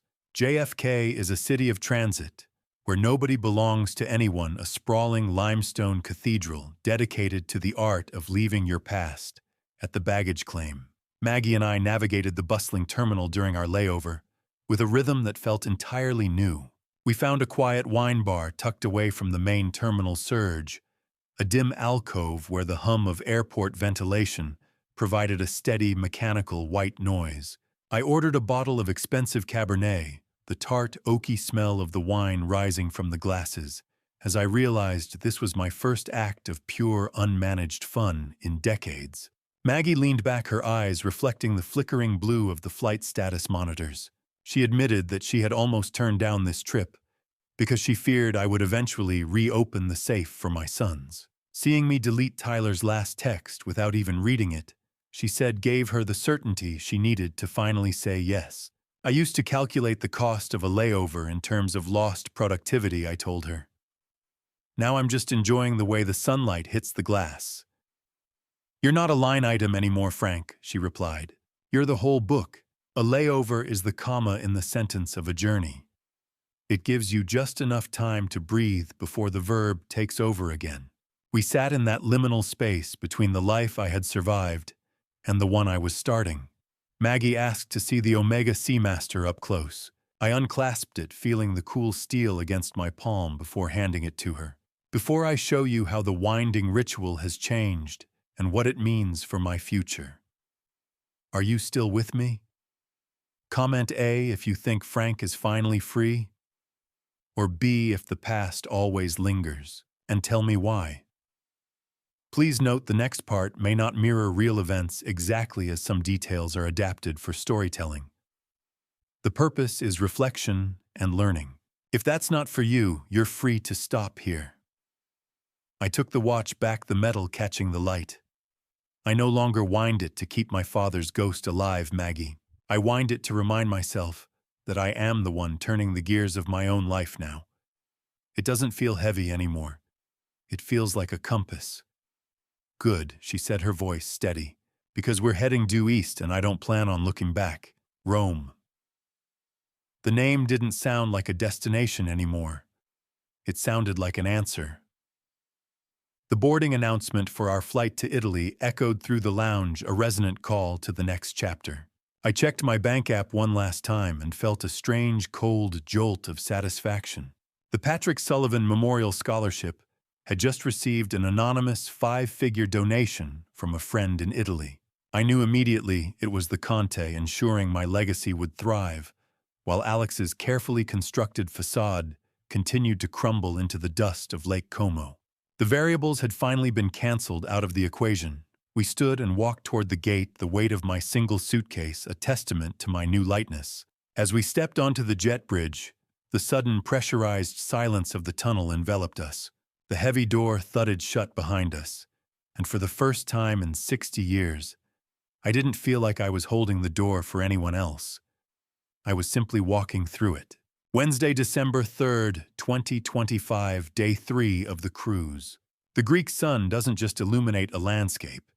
It acts as a bleaching agent, stripping away the gray grime of a Cleveland winter until all that remains is the salt of the sea and the clarity of the present.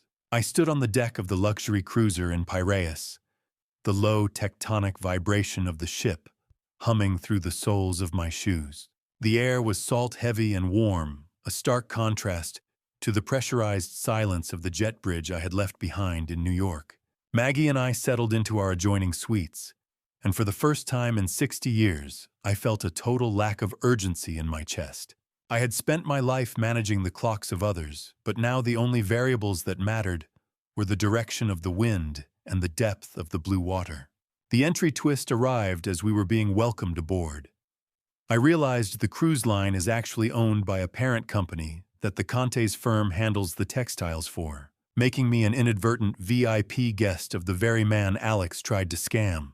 I received a final respectful email from Conte Giovanni wishing me buon viaggio and confirming that the first Sullivan Scholarship student had started their orientation.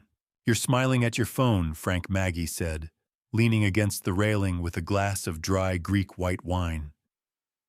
"I hope it's not another audit." "It's a balance sheet, Maggie," I replied. "For once, the numbers are exactly where they should be. A sunset in the Aegean isn't an ending. It's just the universe resetting the variables for a new day." We watched as the ship carved a white path through the water, moving with a grace that Alex's desperate social climbing could never mimic.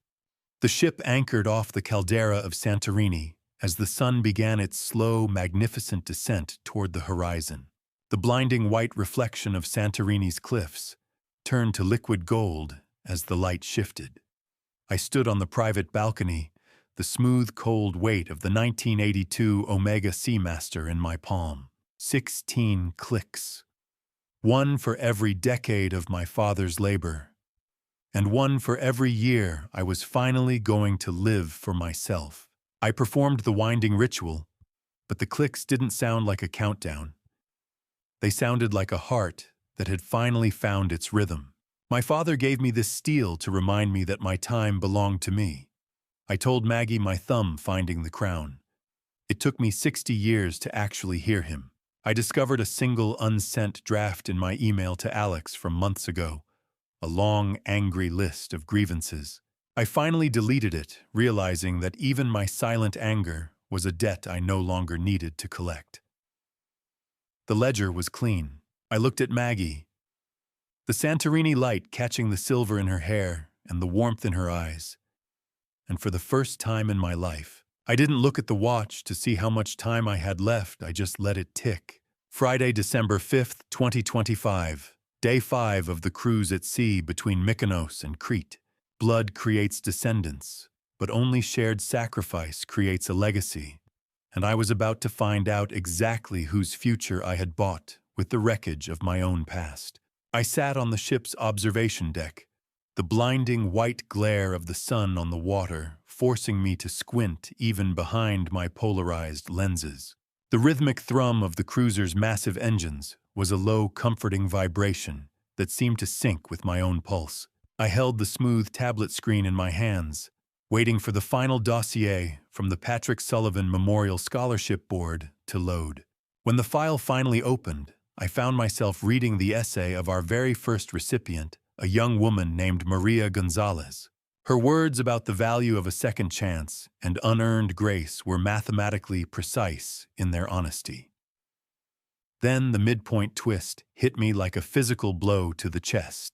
Maria's essay mentioned that her father had been the same man who stood up for Patrick Sullivan during the 1985 steel mill strike, a detail of my father's history I had never known.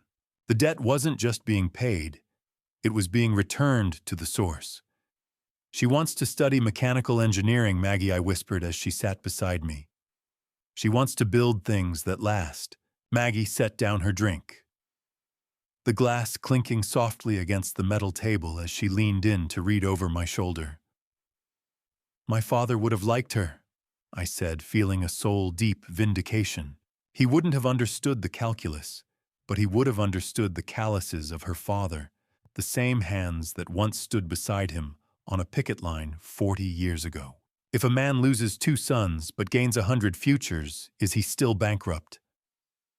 I looked at the numbers on the screen and saw a surplus that no bank could ever audit.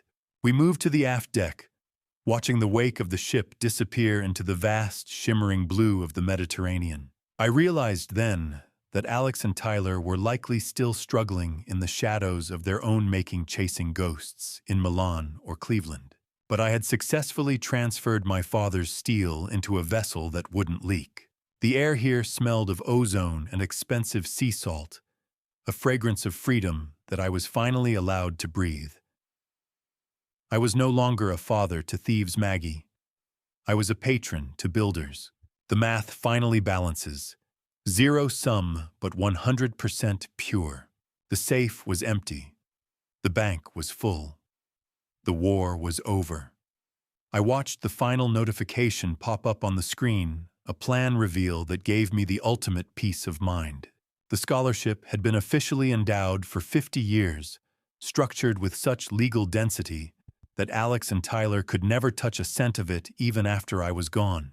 My legacy was no longer a target. It was a fortress. I felt the cool Mediterranean wind on my face, and for the first time since my father died in that hospital bed, I didn't feel the need to look back at the shore or wonder if I had done enough. I had protected the integrity of the Sullivan name by removing the people who sought to auction it off. I stood up from the deck chair, the wind catching the pages of the essay I'd printed out earlier, their rustle a sharp, clean sound against the roar of the sea. I reached into my pocket, felt the steady weight of the omega, and then let my hand drop. The screen of my tablet went dark, and I turned my back to the horizon, finally finished with the accounting of my life. Looking back now, I realized the hardest truth wasn't what my sons did to me. It was what I allowed for too long. This family story taught me that love without boundaries can slowly turn into permission for betrayal. For years, I believed that being a good father meant sacrificing everything, even my dignity. But a family story like mine proves that generosity without wisdom can become a weapon used against you.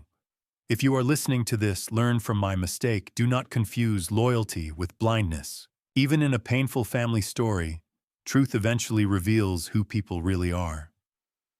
Some people call what happened a dad revenge, but to me it was never about revenge. Real dad revenge is not hurting your children back. It's refusing to let them destroy the values you worked your whole life to build. My choice was simply to protect my father's legacy and reclaim my peace. If there is a lesson in this dad revenge, it's this: respect must exist in both directions, even between a parent and a child. I also learned something deeper about faith. There were nights when anger almost consumed me, but I believe God allowed this trial to open my eyes. Sometimes God removes the illusion of family so that we can finally see the truth about ourselves and the people around us.